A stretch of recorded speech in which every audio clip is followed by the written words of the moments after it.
നമുക്കറിയാം, നാം വിശ്വസിക്കുന്ന പരിശുദ്ധ ഇസ്ലാം ദീൻ അത് അനുസരിക്കേണ്ടവരെ അനുസരിക്കലും ബഹുമാനിക്കേണ്ടതിനെ ബഹുമാനിക്കലും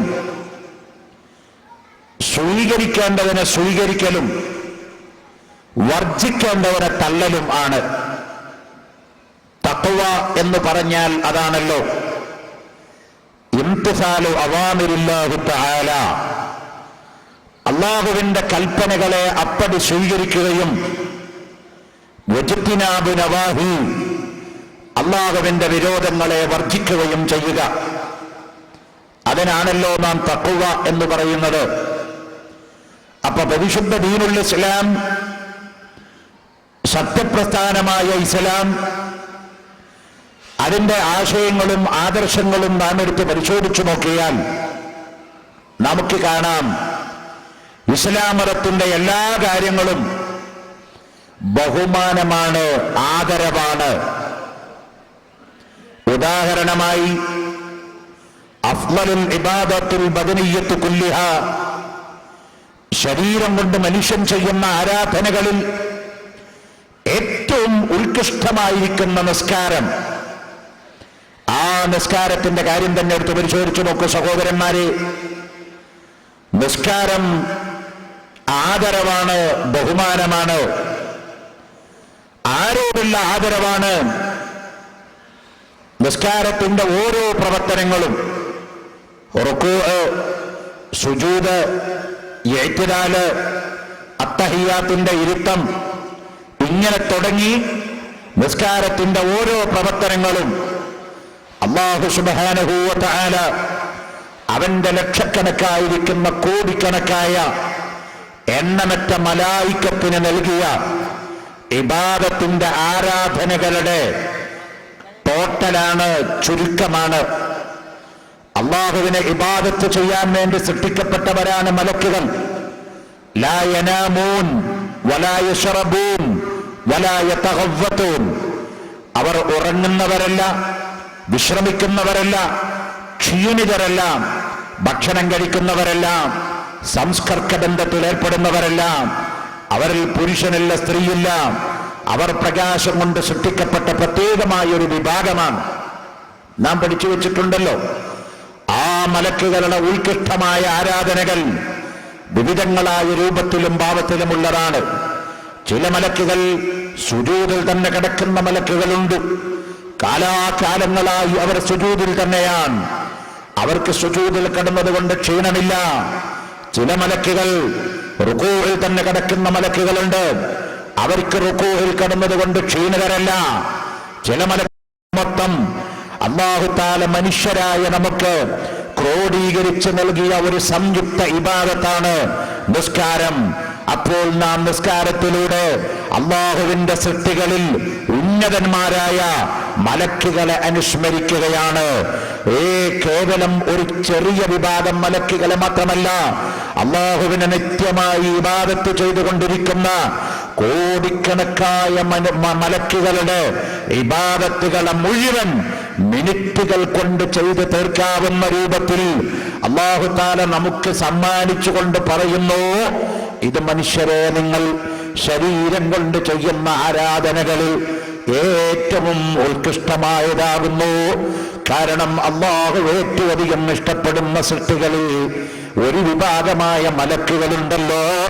ആ മലക്കുകൾ സ്ഥിരമായി ചെയ്തുകൊണ്ടിരിക്കുന്ന ആരാധനകൾ അല്ലാഹുവിന്റെ സൃഷ്ടികളിൽ അത്യുന്നതന്മാരായ, അല്ലാഹുവിന്റെ സൃഷ്ടികളിൽ ബഹുമാനിച്ചവരായ മനുഷ്യവർഗത്തിന് വേണ്ടി അല്ലാഹു സമ്മാനിച്ചതാണ്. അതുകൊണ്ടാണ് നിസ്കാരം മനുഷ്യ ശരീരം കൊണ്ട് ചെയ്യുന്ന ആരാധനകളിൽ ഏറ്റവും ഉത്കൃഷ്ടമേറിയത്. അപ്പോ നിസ്കാരം ഒരു സ്മരണയാണ്. നോമ്പ് ഒരു സ്മരണയാണ്. നോമ്പ് എന്തിനാ നോമ്പ് നോക്കുന്നത്? ഏത് നോമ്പിന്റെ പിറകിലും ഒരു ലക്ഷ്യമുണ്ട്. ലക്ഷ്യമില്ലാത്ത നോമ്പുണ്ടാവില്ല. ഇനി ലക്ഷ്യമില്ലാതെ ഒരാൾക്ക് നോമ്പ് നോക്കാൻ സുന്നത്തുണ്ട്. എന്താ? ഭക്ഷണം കിട്ടാത്ത ദിവസം നോമ്പ് നോക്കൽ സുന്നത്താ. അതിന്റെ ലക്ഷ്യം ഭക്ഷണം കിട്ടിയിട്ടില്ല എന്ന് തന്നെ. ഏത് ഇബാദത്തിന്റെ പിറകിലും ഒരു ലക്ഷ്യമുണ്ട് സഹോദരന്മാരെ. നിങ്ങൾ നോക്ക്, നോമ്പിന്റെ ലക്ഷ്യം എന്താ? റമദാൻ മാസത്തില് നാം അനുഷ്ഠിച്ച നോമ്പ് റമദാനൊക്കെ കഴിഞ്ഞു പോയി, എങ്കിലും ഇനി വരുമല്ലോ. ആ റമദാൻ മാസത്തിൽ നോക്കുന്ന നോമ്പിന്റെ ലക്ഷ്യം പരിശുദ്ധ ഖുർആനിൽ അല്ലാഹു പറഞ്ഞു, യാ അയ്യുഹല്ലദീന ആമനൂ കുതിബ അലൈക്കുമുസ് സിയാം കമാ കുതിബ അലല്ലദീന മിൻ ഖബ്ലിക്കും. സത്യവിശ്വാസികളെ, നോമ്പ് നിങ്ങൾക്ക് നിർബന്ധമാക്കപ്പെട്ടിരിക്കുന്നു. കമാ കുതിബ അലല്ലദീന മിൻ ഖബ്ലിക്കും. മുടക്കവനെ ഉറങ്ങല്ലേ, നിങ്ങളുടെ മുൻഗാമികളായ ആളുകൾക്ക് വ്രതം നിർബന്ധമാക്കപ്പെട്ടതുപോലെ അല്ലാഹു പറയുന്നു. അപ്പൊ മൂസാ നബി അലൈഹിസ്സലാമിന്റെ ജനതക്കും ബഹുമാനപ്പെട്ട ആദം നബി അലൈഹിസ്സലാം വരെയുള്ള അംബിയാ മുർസലീങ്ങളുടെ വിഭാഗങ്ങൾക്ക് വ്രതം നിർബന്ധമാക്കപ്പെട്ടതുപോലെ നിങ്ങൾക്കും നിർബന്ധമാക്കപ്പെടുന്നു എന്ന് പറഞ്ഞ് ഈ ആയത്ത് നമ്മെ പഠിപ്പിക്കുന്നു, വ്രതം, നോമ്പ് റമദാൻ മാസത്തിന്റെ കുത്തകയല്ല, പ്രത്യേകതയല്ല. റമദാൻ മാസത്തിൽ അല്ലാത്തപ്പോഴും നോമ്പുണ്ട്. മുസ്ലിങ്ങളുടെ മാത്രം പ്രത്യേകതയല്ല നോമ്പ്. ഹിന്ദുക്കൾക്കുണ്ട്, ക്രിസ്ത്യാനിക്കുണ്ട്, യഹൂദിക്കുണ്ട്, നായരിക്കുണ്ട്, തീയനുണ്ട്, ബ്രാഹ്മണനുണ്ട്, ബുദ്ധനുണ്ട്, എല്ലാവർക്കും ഉണ്ട്. ഏത് മതത്തിലാ നോമ്പില്ലാത്തത്? ലോകത്തെ ജനതകൾ മുഴുവനും അംബിയാ മുർസലീങ്ങളുടെ സമുദായമാണ്. അംബിയാ മുർസലീങ്ങളുടെ സമുദായമല്ലാത്തൊരു ജനത ഭൂമിയിലില്ല. ചൂണ്ടിക്കാണിച്ചാൻ പറ്റുമോ? ബഹുമാനപ്പെട്ട ഖലീലുല്ലാഹി ഇബ്രാഹിം അലൈഹിസ്സലാത്തു വസ്സലാമിന്റെ ജനതയാണ് ബ്രാഹ്മണവർഗങ്ങൾ. അതോ നിങ്ങളോ ബ്രാഹ്മണന്മാരുടെ വിഭാഗം, ഒറിജിനൽ ഹിന്ദുക്കൾ, അവർ ഖലീലുല്ലാഹി ഇബ്രാഹിം നബിയുടെ പിൻഗാമികളാണ്, സംശയമില്ല. പക്ഷേ ഈസാ നബിയെ കൊണ്ട് പിഴച്ചുപോയതുപോലെ അവർക്ക് അബദ്ധം പറഞ്ഞുപോയി കാലാന്തരത്തിൽ പരിണാമം സംഭവിച്ചതാണ്. ബഹുദൈവ വിശ്വാസത്തിലേക്ക് അവർ തിരിഞ്ഞു പോകാനുണ്ടായ കാരണം ഈസാ നബി അലൈഹിസ്സലാമിന്റെ ജനതയാണ് ക്രിസ്ത്യാനികള്. അകാര്യത്തെ സംശയമില്ലല്ലോ. അവർക്ക് എവിടെ അബദ്ധം പറ്റിപ്പോയത്? വമാ ഖതലൂഹു വമാ സലബൂഹു വലാകിൻ ശുബ്ബിഹ ലഹും. പരിശുദ്ധ ഖുർആൻ പറയുന്നു, ഈസാ നബി അലൈഹിസ്സലാം അല്ലാഹുവിന്റെ പ്രവാചകനാണ്. വമാ ഖതലു, ഈസാ നബിനെ അവർ കൊന്നിട്ടില്ല. വമാ സലബു, കുരിശിൽ തറച്ചിട്ടില്ല. വലാകിൻ ശുബ്ബിഹ ലഹും. പിന്നെ അവിടെ സംഭവിച്ചത് ഒരു കൺഫ്യൂഷനാണ്, ഒരു സാദൃശ്യമാക്കലാണ്. അത് ബൈബിൾ പറയുന്നു. ബർന്നബാസ് സുവിശേഷം എടുത്ത് പരിശോധിച്ചു നോക്കിയാൽ കാണാം, കുരിശിൽ തറക്കപ്പെട്ട യേശു ക്രിസ്തു മരണസമയത്ത് വിലപിച്ചത് എലോഹി എലോഹി ലമ്മാ ശബ്ബക്താനി എന്ന് പറഞ്ഞുകൊണ്ടാണ് യേശു ക്രിസ്തു കുരിശിൽ കിടന്നിരുന്നത്. ഈ പറച്ചിൽ അമ്പിയാക്കളുടെ പ്രവർത്തനത്തിന് വിരുദ്ധമാണ്. കാരണം ലോക ചരിത്രത്തിൽ കഴിഞ്ഞുപോയ 2,24,000 നബിമാരുടെ ചരിത്രങ്ങൾ എടുത്ത് പരിശോധിച്ച് നോക്കൂ. ഒരു നബിയും മരിക്കാൻ പോണ സമയത്ത് പേടിച്ച് നിലവിളിച്ച ചരിത്രമുണ്ടോ? ഇല്ല. ലോക ചരിത്രത്തിൽ എവിടെയില്ല. ബൈബിളും ഖുർആനും പറയുന്നില്ല ഈ സംഭവം. ബഹുമാനപ്പെട്ട ഖലീലുല്ലാഹി ഇബ്രാഹിം നബി അലൈഹിസ്സലാമിനെ തീക്കുണ്ടാരത്തിലേക്ക്, നമ്രൂദിന്റെ അഗ്നികുണ്ടാരത്തിലേക്ക് വലിച്ചെറിയുന്ന സമയത്ത് ഇബ്രാഹിം നബി എന്ത് പറഞ്ഞിട്ടാണ് നിലവിളിച്ചത്? ഒരക്ഷരം മിണ്ടിയില്ല. അല്ലാഹു പറഞ്ഞുപോയി, യാ നാറു കൂനി ബർദൻ വസലാമൻ അലാ ഇബ്രാഹിം. കത്തിജ്വലിച്ചുകൊണ്ടിരിക്കുന്ന അഗ്നിയെ, എന്റെ പ്രിയപ്പെട്ട, എന്റെ ഇന്റിമേറ്റ് ഫ്രണ്ട്, ചങ്ങാതിയായ ഇബ്രാഹിം നബിയാണ് നിന്നിലേക്ക് ഞാൻ പറഞ്ഞു വിടുന്നത്. അതുകൊണ്ട് നീ ഇബ്രാഹിമിന് തണുപ്പും ചൂടുമുള്ള ശീതോഷ്ണമായ എയർ കണ്ടീഷനായി രൂപാന്തരപ്പെടണമെന്ന് അല്ലാഹുവാണ് തീയിനോട് പറഞ്ഞത്. ഇബ്രാഹിം നബി പറഞ്ഞതായി ഒരു ചരിത്രത്തിന്റെ തുമ്പ് പോലും കാണില്ല.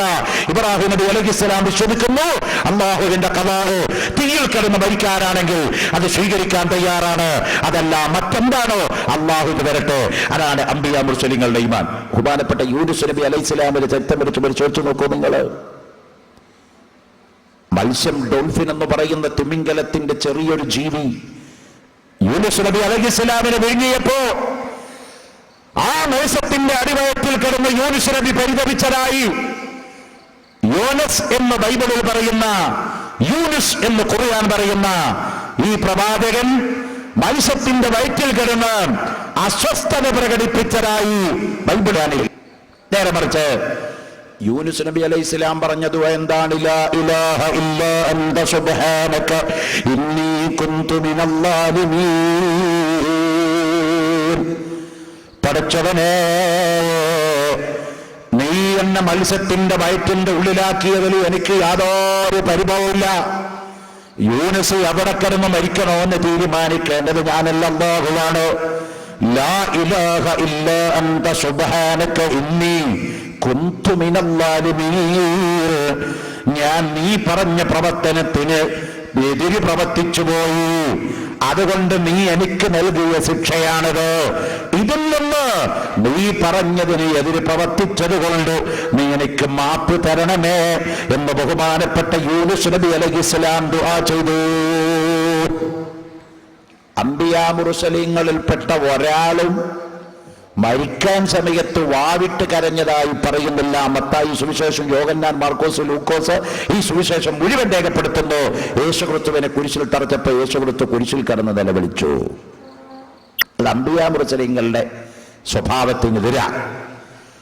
അംബിയാ മുർസലീങ്ങൾ ഒരിക്കലും ഒരു പ്രയാസത്തിന്റെ പ്രശ്നത്തിന്റെ മുമ്പിൽ പതറുന്നവരല്ല. ചുരുക്കത്തിൽ ഞാൻ പറഞ്ഞു വെച്ചത്, ലോകത്ത് ഇന്ന് കാണുന്ന കഴിഞ്ഞുപോയ മുഴുവൻ ജനതയും അംബിയാ മുർസലീങ്ങളുടെ ജനതയാണ്. അല്ലാത്തൊരു സമുദായം ലോകത്ത് ചൂണ്ടിക്കാണിക്കാൻ പറ്റില്ല. ഖലീലുല്ലാഹി ഇബ്രാഹിം നബി അലൈഹി സ്വലാമിന്റെ ജനതയാണ് ബ്രാഹ്മണന്മാർ എന്ന് ഞാൻ വെറുതെ പറഞ്ഞല്ല, തെളിവുണ്ടതിന്. നോക്ക്, ഇബ്രാഹിം നബി അലൈഹി സ്വലാമിന്റെ ആരാധനാക്രമം അവിടുന്ന് മനുഷ്യകുലത്തിന് പഠിപ്പിച്ചു കൊടുത്ത ആരാധനാക്രമം പ്രദക്ഷിണമാണ്, തവാഫ്. പരിശുദ്ധ കഅബാലയത്തെ നമ്മൾ തവാഫ് ചെയ്യുന്നത്. ലോകത്തെ മുസ്ലിമീങ്ങൾ ഒരൊറ്റ പള്ളിയെ മാത്രമേ പ്രദക്ഷിണം വെക്കുന്നുള്ളൂ, അത് പരിശുദ്ധ കഅബയാണ്. ഇന്ന അവ്വല ബൈത്തിൻ ബുദിഅ ലിന്നാസി ലല്ലദീ ബിബക്കത മുബാറക. ഭൂമിയിൽ മനുഷ്യവർഗത്തിന് അല്ലാഹു ആരാധിക്കാൻ ആദ്യമായി പണിത ഏകമായ കഅബ, അതിനെ നമ്മൾ പോയി പ്രദക്ഷിണം വെക്കുന്നു അല്ലേ? ഈ പ്രദക്ഷിണം വെക്കുന്ന കഅബാലയത്തില് ആരാധനാക്രമങ്ങൾ ചിട്ടപ്പെടുത്തിയത് ആരാണ്? ബഹുമാനപ്പെട്ട ഖലീലുല്ലാഹി ഇബ്രാഹിം നബി അലൈഹിസ്സലാമാണ്. പരിശുദ്ധ ഖുർആൻ പറഞ്ഞതായി കാണാം, പരിശുദ്ധ കഅബാലയം നിർമ്മാണಕ್ಕೆ പുനർനിർമ്മാണം നടത്തിയിട്ട് ഇബ്രാഹിം നബി അലൈഹിസ്സലാം കഅബത്തിന്റെ സമീപത്ത് വെച്ച് ദുആ ചെയ്തതിൽ കാണാം, പടച്ചവനെ നീ എനിക്ക് ഇവിടെ ചെയ്യേണ്ട ആരാധനകളെ പഠിപ്പിച്ചു തരണമേ. എന്താണ് ഇബാദത്ത് ചെയ്യേണ്ടതെന്ന് പഠിപ്പിച്ചു തരണമെന്ന് നബി അല്ലാഹുവിനോട് ദുആ ചെയ്തപ്പോൾ അല്ലാഹു തആല ഖലീലുല്ലാഹി ഇബ്രാഹിം നബിക്ക് പഠിപ്പിച്ചു കൊടുത്തു കഅബം തവാഫ് ചെയ്യാൻ. അങ്ങനെയാണ് പ്രദക്ഷിണം തുടങ്ങി വെച്ചത്. ഹൈന്ദവ ക്ഷേത്രങ്ങളുള്ള പ്രദക്ഷിണം ഇബ്രാഹിം നബിയിൽ നിന്ന് രൂപാന്തരപ്പെട്ടതാണ്. ഇനി നിങ്ങൾ നോക്കിക്കോ, ആ കഅബാലയം പ്രദക്ഷിണം വെക്കുമ്പോ സഫാ മറുവിന്റെ ഇടയിൽ സഅയുണ്ടെങ്കിലോ ആ പ്രദക്ഷിണം വെക്കുന്ന പ്രദക്ഷകൻ അവൻ വസ്ത്രം സ്വീകരിക്കണം, പൂനൂല് പോലെ ധരിക്കണം. ഇത് ഇബ്രാഹിമിയ സംസ്കാരമാണ്. പൂനൂല് പോലെ വസ്ത്രം ധരിച്ചിട്ട് ചുമല് ഒഴിവാക്കിയിട്ട് പരിശുദ്ധ കഅബയെ പ്രദക്ഷിണം വെക്കണോ എന്ന് വലിയ ക്ഷേത്രങ്ങളിൽ പ്രദക്ഷിണം വെക്കുന്ന ഹൈന്ദവന്മാർ പൂനൂല് പോലെ വസ്ത്രം ധരിക്കുന്നു. ചില ക്ഷേത്രങ്ങളിൽ വസ്ത്രം തന്നെ ധരിക്കാതെ പ്രദക്ഷിണം വെക്കണം, ചില ക്ഷേത്രങ്ങളില് വസ്ത്രം തന്നെ ധരിക്കാതെ പ്രദക്ഷിണം വെക്കണം. ഇതെവിടുന്ന് രൂപാന്തരപ്പെട്ടതാണ്? ബഹുമാനപ്പെട്ട ഖലീലുല്ലാഹി ഇബ്രാഹിം അലൈഹിസ്സലാം എന്ന് രൂപാന്തരപ്പെട്ടതാ. ഇനി ഇത് മാത്രമല്ല, ലോകത്തുള്ള സർവ ഹിക്മത്ത് എന്ന് പറഞ്ഞാൽ ഇൻഫർമേഷൻ ടെക്നോളജി. ഹിക്മത്തിന് ഇപ്പോഴത്തെ അർത്ഥാണ് ഇൻഫർമേഷൻ ടെക്നോളജി, IT. ഇപ്പൊ എല്ലാവരും IT-യിലേക്കാലോ ചിന്തിക്കണേ. നമ്മുടെ കുട്ടികളൊക്കെ നമ്മൾ IT സെക്ഷനിലേക്കാലോ തിരിച്ചുവിടണോ? ലോകത്തെ ഏറ്റവും വിജയസാധ്യതയുള്ള സംഭവമാണല്ലോ IT. ഈ IT ലോകത്ത് കൊണ്ടുവന്നത് അല്ലാഹുവിന്റെ അംബിയാ മുർസലീങ്ങളാണ്. നോക്കൂ നിങ്ങൾ, എല്ലാവരും അമേരിക്കനെ പേടിക്കുന്നു. അമേരിക്ക പടച്ചവനായിട്ടല്ല, അമേരിക്കയുടെ കയ്യിലുള്ള ആയുധത്തിന്റെ ശക്തി കണ്ടിട്ട് ലോകം മുഴുവൻ ആ ജന്തുവിനെ കണ്ട് ഓച്ചാനിച്ചു നിൽക്കുന്നു അല്ലേ? അമേരിക്കയുടെ കയ്യിലാണ് ആയുധത്തിന്റെ മുഴുവൻ സ്രോതസ്സുകളും. എന്നാൽ ആയുധത്തിന് ആദ്യമായി തിരികൊളുത്തിയത് അമേരിക്കയല്ല, ഇറ്റലിയല്ല, ചൈനയല്ല, കൊറിയയല്ല. ആരാണ് ആയുധത്തിന് ആദ്യമായി തിരികൊളുത്തിയത്? മുസ്ലിമീങ്ങളുടെ നേതാവായ മുസ്ലിമീങ്ങളിൽപ്പെട്ട പ്രവാചകനായ ദാവൂദ് നബി അലൈഹിസ്സലാമാണ് ആദ്യമായി ആയുധം നിർമ്മിച്ചതെന്ന് ഇസ്ലാമിക ചരിത്രം പറയുന്നു. ദാവൂദ് നബി അലൈഹിസ്സലാമാണ് ആയുധത്തിന്റെ ലോകം ഇവിടെ കൊണ്ടുവന്നത്. ലോകത്താദ്യമായി കപ്പൽ നിർമ്മിക്കപ്പെട്ടത് ബഹുമാനപ്പെട്ട ശൈഖുൽ അംബിയാ നൂഹ് നബി അലൈഹിസ്സലാമാണ്. അതിന്റെ മുമ്പ് മനുഷ്യൻ ടെക്നോളജി കൈകാര്യം ചെയ്തിട്ടില്ല. നൂഹ് നബി അലൈഹിസ്സലാമാണ് ആദ്യമായി കപ്പലുണ്ടാക്കുന്നത്. ലോകത്താദ്യമായി സാറ്റലൈറ്റ് ഉപയോഗിച്ച പ്രവാചകൻ നബിയുല്ലാഹി സുലൈമാൻ നബി അലൈഹിസ്സലാമാണ്. അങ്ങനെ ലോകത്ത് ഓരോ നബിമാരുടെയും ഇടയിലേക്ക് കടന്നു ചെന്ന 2,24,000 അംബിയാ മുർസലീങ്ങൾ ഉണ്ടെങ്കിൽ 2,24,000 സംഭവങ്ങൾ അവർ വഴിയായി ഈ ലോകത്ത് അല്ലാഹു തആല പരിചയപ്പെടുത്തിയിട്ടുണ്ട്. അതുകൊണ്ട് അംബിയാ മുർസലീങ്ങളുടെ സമുദായമല്ലാതെ ലോകത്തൊരു സമുദായമില്ല. ആ അംബിയാ മുർസലീങ്ങള് അല്ലാഹു തആല ബഹുമാനിച്ചവരാണ്. അല്ലാഹു ബഹുമാനിച്ചവരിൽ ഏറ്റവും വലിയ ബഹുമാനം നൽകിയവർ അംബിയാ മുർസലീങ്ങളാണ്. അതിൽ ഏറ്റവും വലിയ ബഹുമാനമുള്ള ആള് അഷ്റഫുൽ ഖൽഖ് മുഹമ്മദുർ റസൂലുള്ളാഹി സ്വല്ലല്ലാഹു അലൈഹി വസല്ലമ തങ്ങളാണ്. സഹോദരന്മാരെ, ഞാനിത് പറഞ്ഞത് അപ്പോ ഇബാദത്തിന്റെ പിറകിലുള്ള ലക്ഷ്യം ഓരോന്നിനും ഓരോ ലക്ഷ്യം ഉണ്ടാവും. വ്രതം, റമദാൻ മാസത്തിൽ നോമ്പ് നോക്കുന്നതിന്റെ പിന്നിലുള്ള ലക്ഷ്യം എന്താ മോനെ? ഒക്കെ നോമ്പ് 30 ദിവസം നോക്കാറുണ്ട്. സാധാരണ റമദാൻ മാസം വരുന്നു എന്ന് കേൾക്കുമ്പോ നമ്മുടെ മനോമുഖരത്തിൽ ആദ്യമായി ഓർമ്മ വരുന്നത് റമദാനായി എന്ന് പറഞ്ഞാൽ പിന്നെ എല്ലാവർക്കും പേടിയാ. നാളെ മുതൽ 10-30 ദിവസം ഇനി ഒന്നും കഴിക്കാൻ പറ്റൂല. ലൈലത്തുൽ ഖദ്ർ വരുന്നുണ്ടല്ലോ എന്ന് സന്തോഷിക്കുന്നവർ തുലം തുച്ഛ, ഒന്നിന് 70ന്റെ കൂലിയുണ്ടല്ലോ എന്ന് ആസ്വദിക്കുന്നവർ വളരെ വളരെ വളരെ വിരളമാണ്. അല്ലോ, റമദാൻ എന്ന് കേൾക്കുമ്പോൾ നമ്മുടെ മുഖത്തിൽ ഓർമ്മ വരുന്നത് നോമ്പൊലിക്കണ്ടേതാ. എന്നാൽ അല്ലാഹു പറയുന്നു റമദാനിന്റെ ഏറ്റവും വലിയ പ്രത്യേകത നോമ്പല്ല. കുതിബ അലൈക്കുമുസ് സിയാമു കമാ കുതിബ അലല്ലദീന മിൻ ഖബ്ലിക്കും, നിങ്ങളുടെ മുൻഗാമികൾക്ക് വ്രതം നിർബന്ധമാക്കപ്പെട്ടതുപോലെ നിങ്ങൾക്കും നോമ്പ് നിർബന്ധമാക്കപ്പെട്ടിരിക്കുകയാണ്. ആ നോമ്പ് നിർബന്ധമാക്കപ്പെടാൻ ഒരു കാരണമുണ്ട്. മുഹറം 9, 10 2 ദിവസം നമ്മൾ സുന്നത്ത് നോമ്പ് നോക്കാറില്ലേ? ആ നോമ്പ് നോക്കാൻ കാരണമുണ്ടല്ലോ. മദീനയിൽ ബഹുമാനപ്പെട്ട അഷ്റഫുൽ ഖൽഖ് മുഹമ്മദുർ റസൂലുള്ളാഹി അല്ലാഹുവിന്റെ റസൂൽ ചെന്ന സമയത്ത് അവിടുത്തെ യഹൂദികള് മുഹറം 10 വ്രതമനുഷ്ഠിക്കുന്നത് കണ്ടപ്പോൾ നബി സല്ലല്ലാഹു അലൈഹി വസല്ലമ തങ്ങൾ ചോദിച്ചു, യഹൂദികളെ, നിങ്ങൾക്കെന്താ ഇന്നൊരു വ്രതം? യഹൂദികളുടെ ആചാരം മുസ്ലിങ്ങൾ കട്ടെടുത്തതാണെന്ന് ആരും ധരിക്കണ്ട കേട്ടോ. അതിന് മുമ്പ് മുസ്ലിമീങ്ങൾക്ക് മുഹറം 10 നോമ്പില്ല. മുഹമ്മദ് നബി മദീനത്തിൽ വന്നപ്പോൾ യഹൂദികൾ നോമ്പ് നോക്കുന്നത് കണ്ടിട്ട് അത് ചോദിച്ചു പഠിച്ചിട്ടാണ് മുഹറം 10 നോമ്പുണ്ടായത് എന്ന് ഈ ഹദീസ് നമ്മെ പഠിപ്പിക്കുന്നില്ല. നേരെ മറിച്ച് മുസ്ലിമീങ്ങൾ നോമ്പ് മുഹറം 10 നോമ്പ് യഹൂദികൾ നോക്കുന്നത് കണ്ടപ്പോ റസൂൽ ചോദിച്ചു, എന്ത് നിങ്ങൾക്കെന്താ ഇന്നൊരു നോമ്പ്? ഇത് ഞങ്ങളുടെ കാര്യമാണല്ലോ. ഞങ്ങളുടെ നബി ബഹുമാനപ്പെട്ട കലീമുല്ലാഹി മൂസ അലൈഹിസ്സലാമിനെ സ്മരിച്ചിട്ട് ഞങ്ങളുടെ നോമ്പ് നോക്കുമ്പോൾ നിങ്ങളെന്തിനാണ് യഹൂദികളെ മുഹറം 10 നോമ്പ് നോക്കുന്നത് എന്നാണ് റസൂലുള്ളാഹി ചോദിക്കുന്നത്. അപ്പൊ യഹൂദികൾ കൊടുത്ത മറുപടി, മുഹമ്മദേ, ഞങ്ങളുടെ നബിയായന് അനുസ്മരിച്ചുകൊണ്ട് ഞങ്ങൾ മുഹറം 10 നോമ്പ് നോക്കുന്നത്. ഉടനെ അഷ്റഫുൽ ഖൽഖ് മുഹമ്മദുർ റസൂലുള്ളാഹി തങ്ങൾ പറഞ്ഞു, നിങ്ങൾ പറഞ്ഞത് പച്ചക്കള്ള. നിങ്ങളുടെ മൂസാ നബിയെ ബഹുമാനിച്ചവരല്ല. ലോകചരിത്രത്തിലെ നമ്പർ 1 കേടികളാണ് ബനീ ഇസ്രായേൽ. ലോകത്തിലെ തീവ്രവാദികളും വിഘടനവാദികളുമാണ് ബനീ ഇസ്രായേൽ. ലോകത്തിലെ ഏറ്റവും വലിയ അക്രമികളാണ് ഇസ്രായേൽ വംശജർ, അന്നും ഇന്നും എന്നും. ലോകത്തിന് തന്നെ ഭീഷണിയാണ്. മൂസാ നബി ധിക്കരിച്ചു. മൂസാ നബിയെ വല്ലാതെ ചീത്ത വിളിച്ചു. മാത്രമല്ല, മൂസാ നബിക്കെതിരെ യുദ്ധത്തിന് പുറപ്പെട്ടു. മൂസാ നബിയോടുകൂടെ യുദ്ധത്തിന് പുറപ്പെട്ട് വഴിയിൽ വെച്ച് മുനാഫിക്കീങ്ങളായി മടങ്ങിപ്പോയി. മൂസാ, നീയും നിന്റെ പടച്ചവനും കൂടി യുദ്ധം ചെയ്തോ, ഞങ്ങളിവിടെ ഇരുന്നു കൊള്ളാമെന്ന് പറഞ്ഞ് വഴിയിൽ വെച്ച് മൂസാ നബിനെ പറ്റിച്ചു കളഞ്ഞു. ആ വിഭാഗമാണ് പറയുന്നത്, മുഹമ്മദ് നബിയെ, ഞങ്ങളുടെ പ്രവാചകനായ മൂസാ നബിക്കുള്ള സ്മരണയായിട്ടാണ് ഞങ്ങൾ മുഹറം 10 നോമ്പ് നോക്കുന്നത്.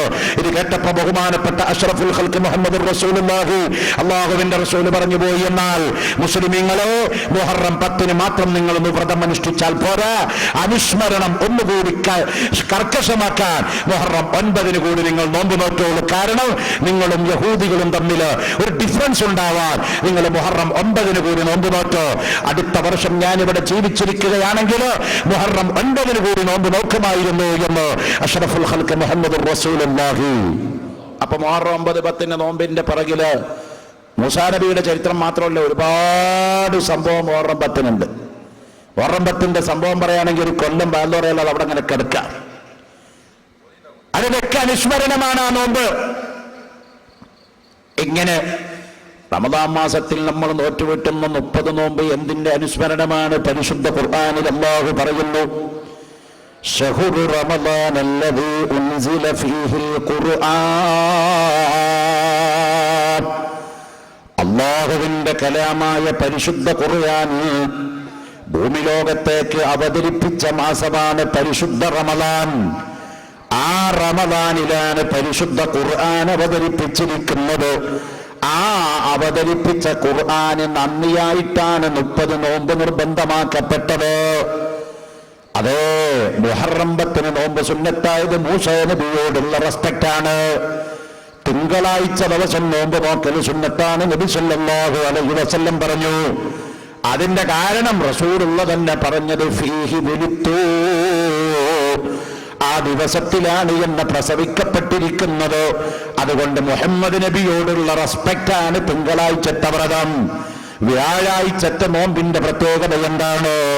ശേഷം വരാൻ പോകുന്ന വെള്ളിയാഴ്ചയുടെ ബറക്കത്താണ്.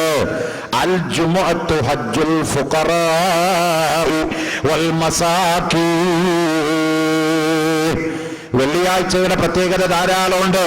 അൽ ജുമുഅത്തു ഹജ്ജുൽ ഫുഖറാഇ വൽ മസാകീൻ. ദരിദ്രന്മാരുടെയും പാവപ്പെട്ടവരുടെയും ഹജ്ജാണ് വെള്ളിയാഴ്ച. ആ വെള്ളിയാഴ്ചയോടുള്ള റെസ്പെക്റ്റാണ് വ്യാഴാഴ്ചത്തെ നോമ്പ്. ബഹുമാനപ്പെട്ട ഉമർ ഇബ്നു ഖത്താബ് റളിയല്ലാഹു അൻഹു രാജ്യം ഭരിച്ചിരുന്ന കാലത്ത് വ്യാഴാഴ്ച ദിവസം വന്നാല് ഉമർ ഇബ്നു ഖത്താബ് തങ്ങളുടെ കാലത്ത് വ്യാഴാഴ്ച ഉച്ച മുതൽ അവധി നൽകപ്പെട്ടു. ഉമർ ഇബ്നു ഖത്താബ് അതിന് കാരണം പറഞ്ഞത്, നാളത്തെ ദിവസം വെള്ളിയാഴ്ച ദിവസമാണ്. ഹജ്ജുൽ ഫുഖറാഇ വൽ മസാകീൻ, ദരിദ്രന്മാരുടെയും പാവപ്പെട്ടവരുടെയും ഹജ്ജാണ്. പോരാ, മുതലാളിമാർക്ക് അടക്കമുള്ള എല്ലാവർക്കും വഈദുൽ മുഅ്മിനീൻ, സത്യവിശ്വാസികളുടെ പെരുന്നാളാണ് വെള്ളിയാഴ്ച. എല്ലാവരുടെയും പെരുന്നാളാണ്. ദരിദ്രന്മാരുടെയും പാവപ്പെട്ടവരുടെയും ഹജ്ജാണ്. അത്ര ബർക്കത്തുള്ള വെള്ളിയാഴ്ച ദിവസം ഈ പ്രപഞ്ചത്തെ അല്ലാഹു സൃഷ്ടിച്ചതൊരു വെള്ളിയാഴ്ചയാണ്. ആദം നബിനെ പടച്ചത് വെള്ളിയാഴ്ചയാണ്. ആദം നബി അലൈഹിസ്സലാമിനെ സ്വർഗത്തിൽ കടത്തിയത് വെള്ളിയാഴ്ചയാണ്. നമ്മുടെ ഉമ്മയായ ഹവ്വാ ബീവിയെ സൃഷ്ടിച്ചത് വെള്ളിയാഴ്ചയാണ്. സ്വർഗത്തിൽ നിന്ന് ആദമിനെ പുറത്താക്കിയത് വെള്ളിയാഴ്ചയാണ്. അല്ലാഹു ആദം നബിയുടെ പാശ്ചാത്താപം സ്വീകരിച്ചത് വെള്ളിയാഴ്ചയാണ്. ഖിയാമത്ത് നാളെ സംഭവിക്കുന്നതും വെള്ളിയാഴ്ചയാണ്. അതുകൊണ്ട് വെള്ളിയാഴ്ച ബറക്കത്തുള്ള ദിവസമാണ്. ആ വെള്ളിയാഴ്ചക്കുള്ള ബറക്കത്തിന് വേണ്ടി വ്യാഴാഴ്ച ഒരു വ്രതം നോക്കണമെന്ന് ഖാല റസൂലുള്ളാഹി. അപ്പൊ വെള്ളിയാഴ്ച നോമ്പിന്റെ വ്യാഴാഴ്ചത്തെ നോമ്പ് വെള്ളിയാഴ്ചയുടെ ബർക്കത്ത് വിളിച്ചറിയിക്കുന്നു. മനെ അതെന്താ അതിൻ്റെ ഇടയിൽ കൂടെ ഒന്ന് പോണ്? നമ്മുടെ കലണ്ടറ ആ അറ്റത്ത് കൊടുക്കിട്ടോ. അപ്പോ ഇബാദത്തിന്റെ ഒക്കെ പിന്നില് ഓരോ ലക്ഷ്യമുണ്ട്. ലക്ഷ്യമില്ലാത്ത ഒരു ഇബാദത്തുമില്ല. ഇപ്പൊ സക്കാത്ത് കൊടുക്കാൻ നമ്മളോട് അല്ലാഹു തആല കൽപ്പിച്ചത് എന്തിനാ? മോനെ കൊടുക്കും. ഈ സക്കാത്ത് കൊടുത്തുകൊണ്ട് നമ്മുടെ മുതല് സംസ്കരിക്കണം. ഒരു ഭാഗത്ത്. രണ്ടാമത്തെ ഭാഗം, ഈ പ്രപഞ്ചത്തിലുള്ള മുതല് ഒരാളുടെയും കുത്തകയല്ല. അത് ഇസ്ലാമിന്റെ പോളിസിയാ. ചില ആളുകൾ എന്താ ഇതെടുക്കുന്ന 5000 ഏക്കർ ഭൂമിയാണ് കെട്ടിപ്പിടിച്ചിട്ട് പറഞ്ഞത് എന്റെ വാപ്പാന്റെ വല്യാപ്പാന്റെ, ഓന്റെ വാപ്പയും വല്യാപ്പാക്കും ഇത് എവിടുന്ന് കിട്ടിയത്? ആകാശത്ത് നിന്ന് വരുമ്പോ കൊണ്ടുവന്നതാ ഈ ഭൂമി. നക്സലിസം പറയല്ല. സത്യത്തിൽ ഇവിടെ ചില ബഹുരാഷ്ട്ര കുത്തകകള് അനധികൃതമായി ഭൂമി കൈവശം വെച്ച് രാജ്യത്ത് ദാരിദ്ര്യമുണ്ടാക്കുകയാണ്. അംഗസംഖ്യ കുറച്ചത് കൊണ്ടൊന്നും ദാരിദ്ര്യം പോവില്ല. എല്ലാവരും കണ്ടുപിടിച്ച മാർഗം കുടുംബാസൂത്രണം. അപ്പൊ അടുത്ത ദിവസം പത്രത്തിൽ ഞാൻ വായിച്ചു, ഒരു പെൺകുട്ടികളുള്ള ആൾ ഇലക്ഷനിൽ മത്സരിച്ചാൽ അവരുടെ ഫുൾ ചെലവ് കൊടുക്കാൻ ചില പാർട്ടി തയ്യാറാ. ഒരു പെൺകുട്ടികളുള്ള ആള്. അവിടേക്ക് കാര്യങ്ങൾ നീങ്ങിയ ആളുകളുടെ അംഗസംഖ്യ കുറച്ചത് കൊണ്ട് ദാരിദ്ര്യം ഇല്ലാതെയാകുകയാണെങ്കിൽ ആദം നബിയുടെ കാലത്ത് എന്തുമാത്രം ദാരിദ്ര്യം ഉണ്ടായിരുന്നത്? ആകെ 4 ആളല്ലേ ഉണ്ടായിരുന്നുള്ളൂ. ഈ ഭൂമിയൊക്കെ അന്നുണ്ട്. ഇവിടെ ഉള്ള ഓക്സിജനും കാർബൺ ഡൈ ഓക്സൈഡും ഒക്കെ അന്നുണ്ട്. ഈ വെള്ളം പെട്രോളിയം ഒക്കെ അവിടെ ഉണ്ട്. ആദം നബിയുടെ കാലത്ത് നിന്ന് എല്ലാവരും ചിക്കൻ ബിരിയാണി വെച്ച് 3 നേരം വെക്കാലോ. കാരണം ഇഷ്ടം പോലെ മുമ്പത്തെ ആള് കുറവാ. ആള് കുറഞ്ഞത് കൊണ്ട് ദാരിദ്ര്യം വരില്ല, പോകില്ല. ഇവിടെ നോക്ക്, ഇവിടെ സംഭവിച്ചിരിക്കുന്നത് സത്യത്തില് അല്ലാഹു സുബ്ഹാനഹു വ തആല നൽകിയിരിക്കുന്ന സമ്പത്ത് ചില ആളുകൾ അനധികൃതമായി കൈവശം വെച്ചിരിക്കുകയാണ്. അവരെ പറ്റിയാണ് അല്ലാഹു പരിശുദ്ധ ഖുർആനിൽ പറയുന്നത്, സയുതവഖൂന മാ ബഖലൂ ബിഹി യൗമൽ ഖിയാമ. അല്ലാഹുവിന്റെ ധനം സൂക്ഷിച്ചു വെച്ച കുത്തകക്കാര്, അവർക്ക് നാളെ അവരുടെ കഴുത്തിൽ ഒരു കടുപ്പാമ്പായിക്കൊണ്ട് അവരുടെ കഴുത്തിൽ അല്ലാഹു മാല ചാർത്തപ്പെടുന്ന ദിവസം വരാനുണ്ട്. സുഹൃത്തുക്കളെ, 5000 കോടി ഡോളർ ഒരുത്തന്റെ ആസ്തി ഉണ്ടോ? ലോകത്തെ ഏറ്റവും വലിയ മുതലാളിയുടെ ആസ്തി 5000 കോടി ഡോളറാണ്. എന്തിനാ ഇവൻ ഈ പണം? ഈ നാട്ടിലെ കിടപ്പാടമില്ലാത്തവന്റെ, ഈ നാട്ടിലെ ഫക്കീറന്മാരുടെ, ഈ നാട്ടിലെ സാധുക്കളുടെ ധനം ചില മുതലാളി തുകയായി കൈവശം വെച്ച് വാസ്തവത്തിൽ ലോകത്ത് ദാരിദ്ര്യമുണ്ടാക്കുകയാണ്. ശരിക്ക് ഇസ്ലാമിന്റെ പോളിസി പ്രകാരം കണക്കനുസരിച്ച് സകാത്ത് കൊടുത്താലോ സദഖ കൊടുത്താലോ ലോകത്ത് ദാരിദ്ര്യമില്ല, പട്ടിണിയില്ല, ഒരാളും കെട്ടിത്തൂങ്ങി മരിക്കേണ്ടതില്ല. അവിടെയാണ് ഇസ്ലാം നമ്മളോട് കൽപ്പിക്കുന്നത്. അപ്പൊ സകാത്തിന്റെ മാനദണ്ഡം എന്താണ്? ഒന്ന് മുതലിന്റെ അഴുക്ക് നീക്കലാണെങ്കിൽ, 2 അതുവഴിയായി ലോകത്തുള്ള സന്തുലിതാവസ്ഥ നിലനിർത്തലാണ്.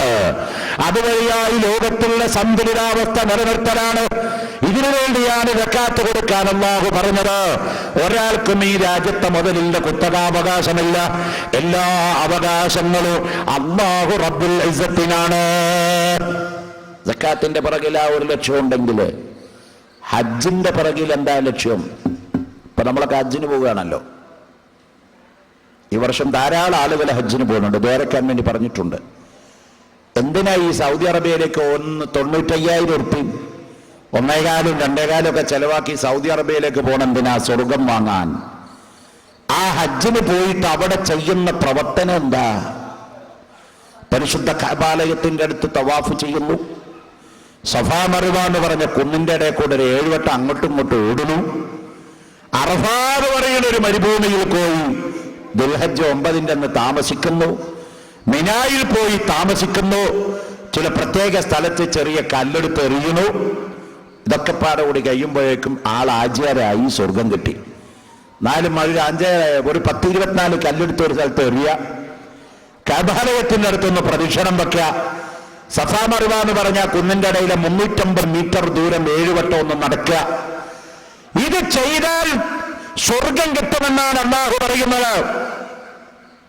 എന്താ അത് ചെയ്താൽ സ്വർഗം കിട്ടാനുള്ള കാരണം? നമുക്കൊക്കെ അറിയാം. സഫാ പറഞ്ഞ കുന്നിന്റെ ഇടയിൽ ഓടാൻ വേണ്ടി അല്ലാഹു പറയുന്നത്, ഇന്ന സഫാ വൽ മറുവത്ത മിൻ ശആഇരില്ലാഹ്. അല്ലാഹുവിന്റെ വൃത്താന്തങ്ങളിൽ പെട്ടതാണല്ലോ സഫാ മറുവ. അവിടെ ഓടാൻ വേണ്ടി പറയുന്നത് ഹാജറ ബീവിയെ ബഹുമാനിച്ചതാണ്. അല്ലാഹു ബഹുമാനിച്ച ഹാജറ ബീവി റളിയല്ലാഹു അൻഹയെ ബഹുമാനിച്ചു. അവിടെ ഓടിയ സ്വർഗമുണ്ട്. ഒരു കല്ലിനെ ബഹുമാനിക്കാൻ വേണ്ടി അല്ലാഹു പറയുന്നു. കല്ലിനാരാധിക്കുന്നതിന് മുസ്ലിമീങ്ങൾ എതിരാണ്. എക്കാലത്തും എതിരാന്ന് പറഞ്ഞാൽ മുസ്ലിമീങ്ങളെ വിശ്വസിക്കുന്നില്ല. ആരാധിക്കുന്നവരെ എതിർക്കുന്ന സ്വഭാവവും ഇല്ല. സത്യം അല്ലാഹു ഒരുവനാണ്. ഏകദൈവ വിശ്വാസമാണ് ശരി. ആരാധനയ്ക്ക് അർഹതയുള്ളവൻ അല്ലാഹു ഒരുവൻ മാത്രമാണ്. അശ്ഹദു അല്ലാ ഇലാഹ ഇല്ലല്ലാഹ് വ അന്ന മുഹമ്മദർ റസൂലുള്ളാഹ്. ലോകത്ത് ഇതിലും വലിയൊരു പരമമായ സത്യമില്ല. ഏകദൈവ സിദ്ധാന്തം അത് ലോകത്ത് മടികൂടാതെ പ്രചരിപ്പിക്കുന്ന മതമാണ് പരിശുദ്ധ ഇസ്ലാം. ആദം നബി അലൈഹിസ്സലാത്തു വസ്സലാം മുതൽ അവസാനത്തെ പ്രവാചകനായ മുഹമ്മദുർ റസൂലുള്ളാഹി തങ്ങൾ വരെയുള്ള സകല നബിമാരും കൊണ്ടുവന്ന പ്രബോധന പ്രവർത്തനം അള്ളാഹു ഒരുവനാണ് എന്ന് പഠിപ്പിക്കാൻ വന്നതാ. കൂട്ടത്തിൽ അവർ പറഞ്ഞു, ആ ഒരുവനാന്ന് പറയാൻ വേണ്ടി വന്ന റസൂല ഞങ്ങളൊക്കെ. മൂസാ നബി, ഈസാ നബി, അയ്യൂബ് നബി, ഷുഐബ് നബി, ദുൽകിഫ്ൽ നബി, സക്കരിയ നബി, സുലൈമാൻ നബി, ദാവൂദ് നബി അലൈഹിമുസ്സലാം, ഇവരൊക്കെ പറഞ്ഞൊരു തന്നെയാണ് ആരാധനയ്ക്ക് ഒരുവൻ അല്ലാഹു മാത്രം. ലൗ കാന ഫീഹിമാ ആലിഹത്തുൻ ഇല്ലല്ലാഹു ലഫസദതാ. പരിശുദ്ധ ഖുർആൻ പറഞ്ഞല്ലേ, അല്ലാഹ് രണ്ടെണ്ണം ഉണ്ടായ എന്താ സംഭവിക്കുക? പ്രപഞ്ചം താറുമാറായി പോകും. പ്രപഞ്ചം താറുമാറായി പോകും. അതുകൊണ്ട് ബുദ്ധിപരമായി നമുക്ക് ചിന്തിച്ചാൽ കിട്ടും, അല്ലാഹു ഒരുവൻ മാത്രമാണ്. അല്ലാഹു ഒരുവൻ മാത്രമാണ്. അബൂ ഹനീഫ റളിയല്ലാഹു അൻഹുവിന്റെ കാലത്ത് ഒരു വലിയ യുക്തിവാദി രംഗത്ത് പുറപ്പെട്ടു. ആ മനുഷ്യനോട് വാദപ്രതിവാദം നടത്തിയവരൊക്കെ തോറ്റുപോയി. ആര് അയാളോട് വാദപ്രതിവാദം നടത്തിയോ അയാളൊക്കെ അയാളെ മുട്ടുകുത്തിക്കും. അത്ര വലിയ യുക്തിവാദിയാണ്. ബഹുമാനപ്പെട്ട അബൂ ഹനീഫ റളിയല്ലാഹു അൻഹു അയാളുടെ വെല്ലുവിളി സ്വീകരിച്ചു. അയാളോട് വാദപ്രതിവാദത്തിന് ഡേറ്റ് കുറിച്ചു, സമയം നിശ്ചയിച്ചു. ഒരു വിശാലമായ മൈതാനത്ത് ധാരാളം ആളുകൾ ഒരുമിച്ച് കൂടി അബൂ ഹനീഫ റളിയല്ലാഹു അൻഹുവിന്റെ വാദപ്രതിവാദം കേൾക്കാൻ. 7 മണിക്ക് തുടങ്ങാമെന്ന് പറഞ്ഞ സംവാദത്തിന് അബൂ ഹനീഫ റളിയല്ലാഹു അൻഹു എത്തുന്നത് രാത്രി 10 മണിക്കാണ്. 7 മണി മുതൽ യുക്തിവാദി സ്റ്റേജുകൾ കൈയടക്കി കാത്തിരിക്കുകയാണ്. 10 മണിയാകുമ്പോഴാണ് വളരെ വിഷമിച്ച് അബൂ ഹനീഫ റളിയല്ലാഹു അൻഹു കയറി വന്നത്. അപ്പോൾ ഈ യുക്തിവാദി ചോദിച്ചു, അബൂ ഹനീഫ, പറഞ്ഞ ടൈം പാലിക്കൽ മനുഷ്യന്റെ ബാധ്യതയല്ലോ. നിങ്ങൾ 7 മണിക്ക് വരാമെന്ന് പറഞ്ഞ നിങ്ങൾ രാത്രി 10 മണി വരെ ടൈം പാലിച്ചിട്ടില്ല. ടൈം പാലിക്കാതിരിക്കൽ കപടവിശ്വാസിയുടെ ലക്ഷണമാണല്ലോ. അതുകൊണ്ട് നിങ്ങൾ പറയുന്ന കാര്യം വിശ്വസിക്കാൻ പ്രയാസമുണ്ട്. അതല്ലെങ്കിൽ എന്ത് കാരണത്തിന് വേണ്ടിയാണ് നിങ്ങൾ വൈകിയതെന്ന് ഈ സദസ്സിനെ ഒന്ന് ബോധ്യപ്പെടുത്തണം. അപ്പോൾ അബൂ ഹനീഫ റളിയല്ലാഹു അൻഹു പറഞ്ഞു പോയി, ജനങ്ങള്, ഞാനിവിടെ വരാൻ വൈകിയത് എന്താണെന്നോ, എനിക്കിങ്ങോട്ട് വരുന്ന വഴിയിൽ ഒരു പുഴ കടക്കേണ്ട ആവശ്യമുണ്ടായിരുന്നു. ഞാൻ ആ പുഴയമങ്ങെത്തിയപ്പോ അവിടെ തോണിക്കാരനില്ല, വള്ളക്കാരനല്ല, ബോട്ടില്ല, ജലവാഹനമില്ല, കടക്കാൻ ഒരു വാഹനവുമില്ല. അപ്പോൾ പുഴയുടെ സമീപത്തൊരു ആൽവൃക്ഷം നിന്നിരുന്നു. ആ ആൽവൃക്ഷത്തെ നോക്കിക്കൊണ്ട് ഞാൻ പറഞ്ഞു, ആൽവൃക്ഷമേ, നീ ഒരു തോണിയായെന്ന് മാറണോ? ഞൊടിയിടയിൽ ആൽവൃക്ഷം പുഴങ്ങി വീഴുകയോ അത് സ്വന്തമായ ഒരു തോണിയായി രൂപാന്തരപ്പെടുകയോ ആ തോണിയിൽ ഞാനങ്ങ് കയറുകയോ തുഴക്കാരനില്ലാതെ ഓട്ടോമാറ്റിക്കായി ആ തോണി എന്നെ ഇപ്പുറത്ത് കൊണ്ടുവന്ന് വിട്ടതാണെന്ന് അബൂ ഹനീഫ റളിയല്ലാഹു അൻഹു പറഞ്ഞപ്പോൾ ആ യുക്തിവാദി പറയാണ്, അബൂ ഹനീഫക്ക് ഭ്രാന്ത് പിടിച്ചിരിക്കുകയാണ്.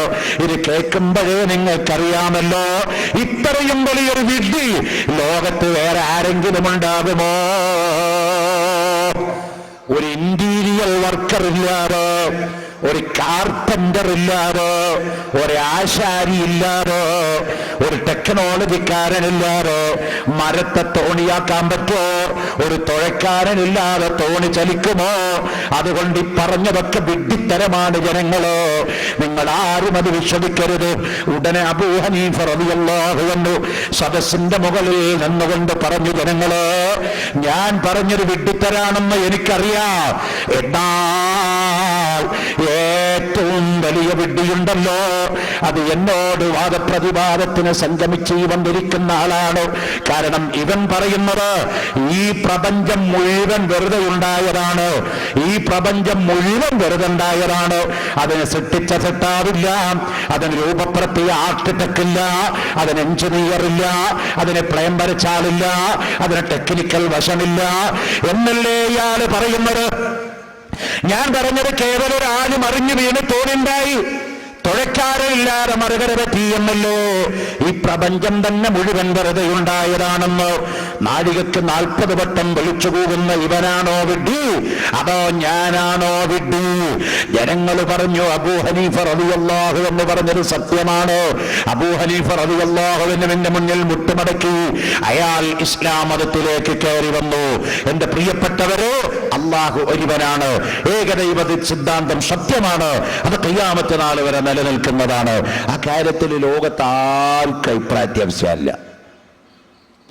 ലോകത്തെ ഇസ്ലാമിനെ മാറ്റുരക്കുന്ന ഏറ്റവും വലിയ കാര്യം അതാണ്. വിശ്വാസരംഗത്ത് ഇസ്ലാമിന്റെ വിശ്വാസത്തെ ചോദ്യം ചെയ്യപ്പെടാൻ ഭൂമിയിൽ ഒരാൾക്കും സാധ്യമല്ല. കാരണം അള്ളാഹു എന്ന് പറഞ്ഞാൽ എന്താണ്?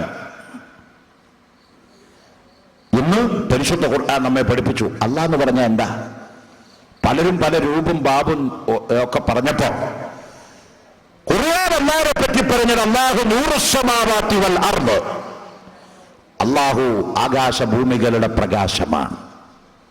പ്രകാശം എന്ന് പറഞ്ഞാൽ നമ്മൾ വിചാരിക്കുന്ന ഈ ട്യൂബ് ലൈറ്റിന്റെ അല്ലെങ്കിൽ സൂര്യന്റെ ചന്ദ്രന്റെ പ്രകാശമല്ല. പ്രകാശം ഒരു വലിയ ഒരു അത്ഭുതമാണ്. ആ പ്രകാശമാണ് അല്ലാഹു. ഈ പ്രപഞ്ചത്തെ മുഴുവൻ കാണിച്ചു തരുന്ന നൂറാണ് അല്ലാഹു എന്നാണ് പരിശുദ്ധ ഖുർആൻ അല്ലാഹുവിനെ പറ്റി നമുക്ക് പരിചയപ്പെടുത്തി തന്നത്. പ്രിയപ്പെട്ടവരെ, ഇത്ര സരളമായി അല്ലാഹുവിനെ പരിചയപ്പെടുത്തുന്ന, വിശ്വാസരംഗത്ത് സ്ഫുടത പുലർത്തുന്ന ഒരു മതം ഇസ്ലാം മതമല്ലാതെ ലോകത്ത് ഏത് മതമാണുള്ളത്? നിങ്ങൾ ഇസ്ലാമിന്റെ തത്വം ഖിയാമത്ത് നാൾ വരെ ആർക്കെങ്കിലും ചോദ്യം ചെയ്യപ്പെടാൻ പറ്റുമോ? കാരണം അതിന്റെ ഓരോ നിയമങ്ങളും അല്ലാഹു തആല ഉണ്ടാക്കിയതാണ്. അല്ലാഹു എന്ന് പറയുന്ന പരമമായ സത്യം, ആ സത്യത്തെ ഏറ്റവും അധികം ലോകത്ത് വിശ്വസിക്കുന്ന, അതിൽ ആത്മാർത്ഥതയോടെ വിശ്വസിക്കുന്ന മതം ആണ്, വിശ്വസിപ്പിക്കുന്ന മതം ആണ് പരിശുദ്ധ ദീനുൽ ഇസ്ലാം. അല്ലാഹു ഒരുവനാണ്. അല്ലാഹു രണ്ടെണ്ണം ഉണ്ടാവില്ല. ഉണ്ടായാൽ ഫസദത്ത, പ്രപഞ്ചം ഒറ്റ നശിച്ചു പോകും. അല്ലാഹു തന്നെ പരിശുദ്ധ ഖുർആനിൽ അത് നമ്മെ അറിയിക്കുകയാണ്. ബഹുമാനമുള്ളവരെ, ഞാൻ പറഞ്ഞു വെച്ചത് ഇസ്ലാം അല്ലാഹുവിന്റെ മതം, അത് ഖിയാമത്ത് നാൾ വരെ യാതൊരു പോറലുമേൽക്കാതെ നിലനിൽക്കുന്ന മതം. അംബിയാ മുർസലീങ്ങളാണ് ലോകത്തിൽ മുഴുവൻ കണ്ടുപിടുത്തങ്ങളുടെയും നായകന്മാർ. ലോകത്തെ എല്ലാം ഇസ്ലാമിലൂടെയാണ് അല്ലാഹു തആല സമ്മാനിച്ചു വെച്ചിരിക്കുന്നത്. ഇത് ഒരു പരമമായ സത്യമായി നാം മനസ്സിലാക്കുക, നാം മുന്നോട്ട് പോകുക. നാം ചെയ്യുന്ന ഓരോ ഇബാദത്തിന്റെ പുറകിലും അല്ലാഹു തആല വലിയ വലിയ ലക്ഷ്യങ്ങളാ സമ്മാനിച്ചിരിക്കുന്നത്. ഹജ്ജ് നാം പറഞ്ഞു വെച്ച വിഷയം അതാണല്ലോ. ഹജ്ജിന്റെ ഓരോ പ്രവർത്തനങ്ങളും അല്ലാഹു ബഹുമാനിച്ച ആളുകളെ ബഹുമാനിക്കല. പെണ്ണുങ്ങള് മഖാമു ഇബ്രാഹിം എന്ന് പറയുന്ന കല്ല്, മഖാമു ഇബ്രാഹിം മുസല്ലാ വഅഹദ്നാ ഇലാ ഇബ്രാഹിം വഇസ്മാഈല അൻ തഹിറാ ബൈതിയ ലിത്തായിഫീന വൽആകിഫീന വറുക്അഇസ് സുജൂദ്. മഖാമു ഇബ്രാഹിം എന്ന് പറയുന്ന കല്ല് വാസ്തവത്തിൽ അഹ്ലുസുന്നത്തി വൽ ജമാഅത്തിന്റെ കല്ലാണ്. അഹ്ലുസുന്നത്തി വൽ ജമാഅത്തിന്റെ കല്ലാണ് മഖാമു ഇബ്രാഹിം. ആ കല്ലിന്റെ മുകളിൽ ഖലീലുല്ലാഹി ഇബ്രാഹിം നബിയുടെ 2 കാല് പതിഞ്ഞു കിടക്കുകയാണ്. അല്ലെങ്കിൽ ആ കല്ലിന് എന്താ പ്രത്യേകത? ഒന്നുമില്ല. ഇബ്രാഹിം നബി അലൈഹിസ്സലാമിന്റെ 2 കാല് പതിഞ്ഞു കിടക്കുന്നത് കൊണ്ടാണ് ആ ശിലക്കുള്ള പ്രത്യേകത കൊടുത്തത്. അതുകൊണ്ടാണ് തവാഫ് കഴിഞ്ഞ ഹാജിയാരും തവാഫ് ചെന്നവരും തവാഫ് ചെയ്തു കഴിഞ്ഞ എല്ലാ ആളുകളും ആ കല്ലിന്റെ പിറകുവശത്ത് പോയി 2 റക്അത്ത് നിസ്കരിക്കാൻ പറഞ്ഞത്. നിസ്കാരം ഇബ്രാഹിം നബിക്കല്ല, നിസ്കാരം അല്ലാഹു തആലാക്ക് തന്നെയാണ്. നിസ്കാരത്തിന്റെ ബഹുമാനം, അതിന്റെ കാരണക്കാരന്, അവിടെ നിസ്കരിക്കാനുള്ള കാരണക്കാരൻ ഖലീലുല്ലാഹി ഇബ്രാഹിം. അല്ലാഹു തആല ഇബ്രാഹിം നബി അലൈഹിസ്സലാമിന്റെ 2 കാൽപാദങ്ങൾ അവിടെ പതിഞ്ഞു കിടക്കുന്നത് കൊണ്ട് ഇബ്രാഹിം നബി അലൈഹിസ്സലാമിനെ അല്ലാഹു ബഹുമാനിച്ചു. ധാരാളം ധാരാളം ബഹുമാനം ഇബ്രാഹിം നബിക്ക് അല്ലാഹു കൊടുത്തിട്ടുണ്ട്. ഒരുപാട് ബഹുമാനം. ഈ അടുത്ത ദിവസം സുഹൃത്തുക്കളെ, ഒരു 10 ദിവസം മുമ്പെയുള്ള ഒരു പ്രസിദ്ധ മലയാള പത്രം, ആ പത്രത്തിന്റെ പേര് ഞാൻ പറയുന്നില്ല. ആ മലയാള പത്രത്തിൽ ഒരു വാർത്തയുണ്ടായിരുന്നു. ലോകാടിസ്ഥാനത്തിൽ സ്ത്രീകളുടെ ഇടയിൽ ഒരു സർവേ നടത്തിയപ്പോൾ മുസ്ലിം സ്ത്രീകളിൽ ക്യാൻസർ കുറവാണ്, ഗർഭപാത്രത്തിന്റെ അകത്തുള്ള ക്യാൻസർ കുറവാണ്. 4 ദിവസം മുമ്പെയുള്ള വേറെ ഒരു പത്രത്തിലും ഉണ്ടായിരുന്നു അത്. ലോകാടിസ്ഥാനത്തിൽ നടത്തിയ സർവേയില് മുസ്ലിം പെണ്ണുങ്ങളുടെ ഗർഭപാത്രത്തിന്റെ അകത്ത് ക്യാൻസർ വളരെ വളരെ വളരെ വളരെ കുറവാണ്. അതേ സമയത്ത് മറ്റു സ്ത്രീകളുടെ ഗർഭപാത്രത്തിലോ ക്യാൻസറിന് സാധ്യത ഏറെയാണ്. അതിന്റെ കാരണം അവർ കണ്ടെത്തിയത് എല്ലാ മുസ്ലിങ്ങളും വളരെ ചെറുപ്പത്തില് ലൈംഗികാവയവം ശുദ്ധിയാക്കപ്പെട്ടവരാണ്, അഥവാ മാർക്കം സുന്നത്ത് ചേലാകർമ്മം നടത്തിയവരാണ്. അത് ഇബ്രാഹിം നബി അലൈഹിസ്സലാമിൽ നിന്ന് ഉടലെടുത്തതാണ്. ആ ചേലാക്രമം നടത്തിയ ലൈംഗികാവയവുമായി ബന്ധപ്പെടുന്ന കാരണം കൊണ്ട് ആ ഉമ്മമാരുടെ ഗർഭപാത്രങ്ങള് അല്ലാഹു മാരകമായ ക്യാൻസറിൽ നിന്ന് കാക്കപ്പെട്ടു എന്ന് ആധുനിക ബയോളജി സമ്മതിക്കുമ്പോൾ ബഹുമാനപ്പെട്ട ഖലീലുല്ലാഹി ഇബ്രാഹിം അലൈഹിസ്സലാമിന് അല്ലാഹു തആല ചെയ്തു കൊടുത്ത അനുഗ്രഹങ്ങള് എത്രയാണ്, പറഞ്ഞാൽ തീരാത്തതാണ്. അതുകൊണ്ടാണ് അല്ലാഹു കൊടുത്ത ടൈറ്റില് ഖലീൽ അള്ളാന്റെ ചങ്ങാതി. ആ അള്ളാന്റെ ചങ്ങാതിയും അള്ളാന്റെ ചങ്ങാതിയെയും തീയിൽ വലിച്ചെറിയാനുള്ള കാരണം, വലിച്ചെറിയാൻ നമ്രൂദ് ആജ്ഞാപിച്ചു. പട്ടാളക്കാർ മരം വെട്ടി വിറക് ശേഖരിച്ചു. ഇബ്രാഹിം നബിയെ തീയിലിടാൻ പഠിച്ചവന് 18 അടവും പറ്റി. പക്ഷേ ഇബ്രാഹിം നബിനെ തീയിലിടാൻ പറ്റിയില്ല. ഞാൻ പറയുന്നത്, ഈ വാദം കേൾക്കാൻ വേണ്ടി കുറച്ച് ഉമ്മമാർ ഇവിടെ വന്നിട്ടുണ്ട്. അവർക്ക് വേണ്ടി ഇനി പറയുന്നത്, എല്ലാ അടവുകളും പറ്റി ഇബ്രാഹിം നബിയെ തീയിലിടാൻ. കാരണം 10,000-ഓളം വരുന്ന നമ്രൂദിന്റെ പട്ടാളം ആ നാട്ടിലെ വിറകൊക്കെ ശേഖരിച്ചു കൊണ്ടുവന്ന് ആചാന ബഹുലമായ ഒരു തീകുണ്ടാരം ഉണ്ടാക്കി. തീയങ്ങ് കത്തിച്ചു നോക്കുമ്പോ സുബ്ഹാനല്ലാഹ്, ഒരു തീപ്പെട്ടി കത്തിച്ച് കൈ പിടിച്ചാ അങ്ങനെ അടുത്തേക്ക് പിടിച്ചാ എന്താ അതിന്റെ ചൂട്? ഒരു 10 ടണ്ണ് വിറക് ഇവിടെ കൂട്ടിയിട്ട് അങ്ങോട്ട് കൊല്ലി വെച്ച ഒരു തീകുണ്ടാരുണ്ടാക്കിയ ഒരു 500 മീറ്റർ അപ്പുറത്തല്ലേ ആള് നിൽക്കാൻ പറ്റും? അതിന്റെ ചൂട്. മാസക്കണക്കിന് വിറക് ശേഖരിച്ച് ഇബ്രാഹിം നബിയെ ചുട്ടരിച്ചു കളയാൻ നമ്രൂദ് ലഅനത്തുല്ലാഹി അലൈഹി ഓർഡർ കൊടുത്തപ്പോ, അത് പട്ടാളക്കാര് നടപ്പിലാക്കിയപ്പോ, കത്തി ജ്വലിച്ചങ്ങ് വന്നപ്പോ ഇബ്രാഹിം നബിനെ തീയിലിടാൻ പറ്റുന്നില്ല. കാരണം എന്താണെന്നറിയോ? മൈലുകൾക്കപ്പുറത്ത് വരെ ഈ തീയിന്റെ ശക്തി കൊണ്ട് അന്തരീക്ഷത്തിൽ പറന്നു പോകുന്ന പക്ഷികൾ വരെ കരിഞ്ഞു വീഴാൻ തുടങ്ങി. പിന്നെ എങ്ങനെ ഇബ്രാഹിം നബിനെ തീയിലിടുക? കൊണ്ടുപോയിടാൻ അടുത്തേക്ക് എല്ലാം പറ്റണ്ടേ? അങ്ങനെ കൺഫ്യൂഷനായി നിൽക്കുമ്പോ അവിടെ ഇറങ്ങി വന്നു ആര്? ലഅനത്തുല്ലാഹി ഇബ്ലീസ്. മൂപ്പര് അവിടെ വന്നു. അതുകൊണ്ടാണ് മുബ്തദാനെ പിന്തിച്ച് ഖബറിനെ മുന്തിച്ചത്. ആദ്യം ലഅനത്ത് പറഞ്ഞത് അയാൾ അത്രയും മോശമായതുകൊണ്ടാ. സാധാരണ മോനെ 2, 3, 4-ാമത്തെ വരിയിൽ 1-ാമത് ഇരുന്ന് ഉറങ്ങണം, അവനെ വിളിച്ച ഇങ്ങോട്ട്. ആ അല്ലാഹ്, തഹജ്ജുദിന്റെ സമയം ഇങ്ങോട്ട്. ആ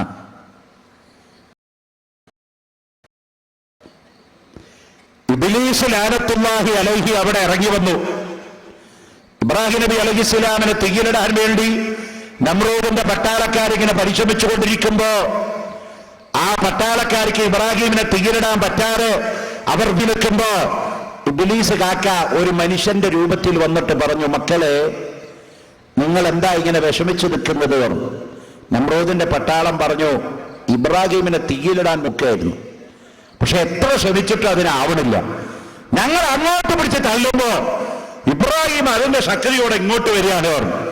അപ്പം ഇബ്ലീസ് പറഞ്ഞു, പണ്ട് അസാസിയിൽ എന്ന പേരുള്ളവനായിരുന്നു, അയാൾ മലക്കുകളുടെ വിഭാഗത്തിൽപ്പെട്ടവനായിരുന്നു, അതല്ല ജിന്നുകളുടെ പിതാവായിരുന്നു, അതല്ല മലായിക്കത്തിന്റെ ഉസ്താദായിരുന്നു. പല വിഭാഗത്തിലും അഭിപ്രായ വ്യത്യാസം ഉണ്ടെങ്കിലും ആള് മോശക്കാരനല്ല. പഴയ കാലത്ത് ആ അസാസിൽ എന്ന അപരനാമത്തിൽ അറിയപ്പെട്ടിരുന്ന ഇപ്പോഴത്തെ ഇബ്ലീസ് വേറൊരു രൂപത്തിൽ ഇവിടെ രൂപാന്തരപ്പെട്ട് പറയാണ്, മക്കളെ നിങ്ങൾ ഇബ്രാഹിമിനെ പിടിച്ച് അങ്ങോട്ട് തള്ളുമ്പോ നിങ്ങൾ കാണാത്ത കുറെ ആൾക്കാര് ഇബ്രാഹിമിനെ പിടിച്ച് ഇങ്ങോട്ട് തള്ളുന്നുണ്ട്. അത് നിങ്ങൾക്ക് കാണില്ല, പക്ഷേ കാണാനുണ്ട്. ഖുലൂബുൽ ആരിഫീന ലഹാ ഉയൂനൂ കുപ്പിയാകത്തുള്ള വസ്തുവിനോ കമാഞ്ഞ നിങ്ങളുടെ കൽഭാഗം എന്നോവർ. ആരാണ് ഇബ്രാഹിമിനെ ഇങ്ങോട്ട് പിടിച്ച് തള്ളുന്നവരെന്നോ? അവർ മലായിക്കത്താണ്. ഇബ്രാഹിം നബിക്ക് അല്ലാഹു കൊടുത്ത പ്രൊട്ടക്ഷൻ ഗ്രൂപ്പാണ്. വലില്ലാഹി ജുനൂദുസ് സമാവാതി വൽ അർദ്. ഭൂമിയിലും അള്ളാഹ്ക്ക് പട്ടാളക്കാരുണ്ട്. ആകാശത്തിന് മിലിട്ടറിക്കാരായ മലക്കുകള് ഇബ്രാഹിമിനെ ഇങ്ങോട്ട് പിടിച്ച് തള്ളുകയാണ്. നിങ്ങൾ എല്ലാവരും അങ്ങോട്ട് തള്ളു. റഹ്മത്തിന്റെ മലക്കുകള് ഇബ്രാഹിം നബിനെ ഇങ്ങോട്ട് പിടിച്ച് തള്ളുകയാണ്. അതുകൊണ്ട് മലക്കുകളെ ഇവിടെ നിന്ന് മണ്ടിക്കണം. അതിന് രണ്ട് കാര്യം നിങ്ങൾ ചെയ്യണം. ഒന്ന്, ഉടുതുണിയില്ലാത്ത പെണ്ണിനെ കൊണ്ടുവന്ന് ഇവിടെ പ്രതിഷ്ഠിക്കണമെന്ന് ഇബ്ലീസ് വായന പറഞ്ഞു കൊടുത്തു.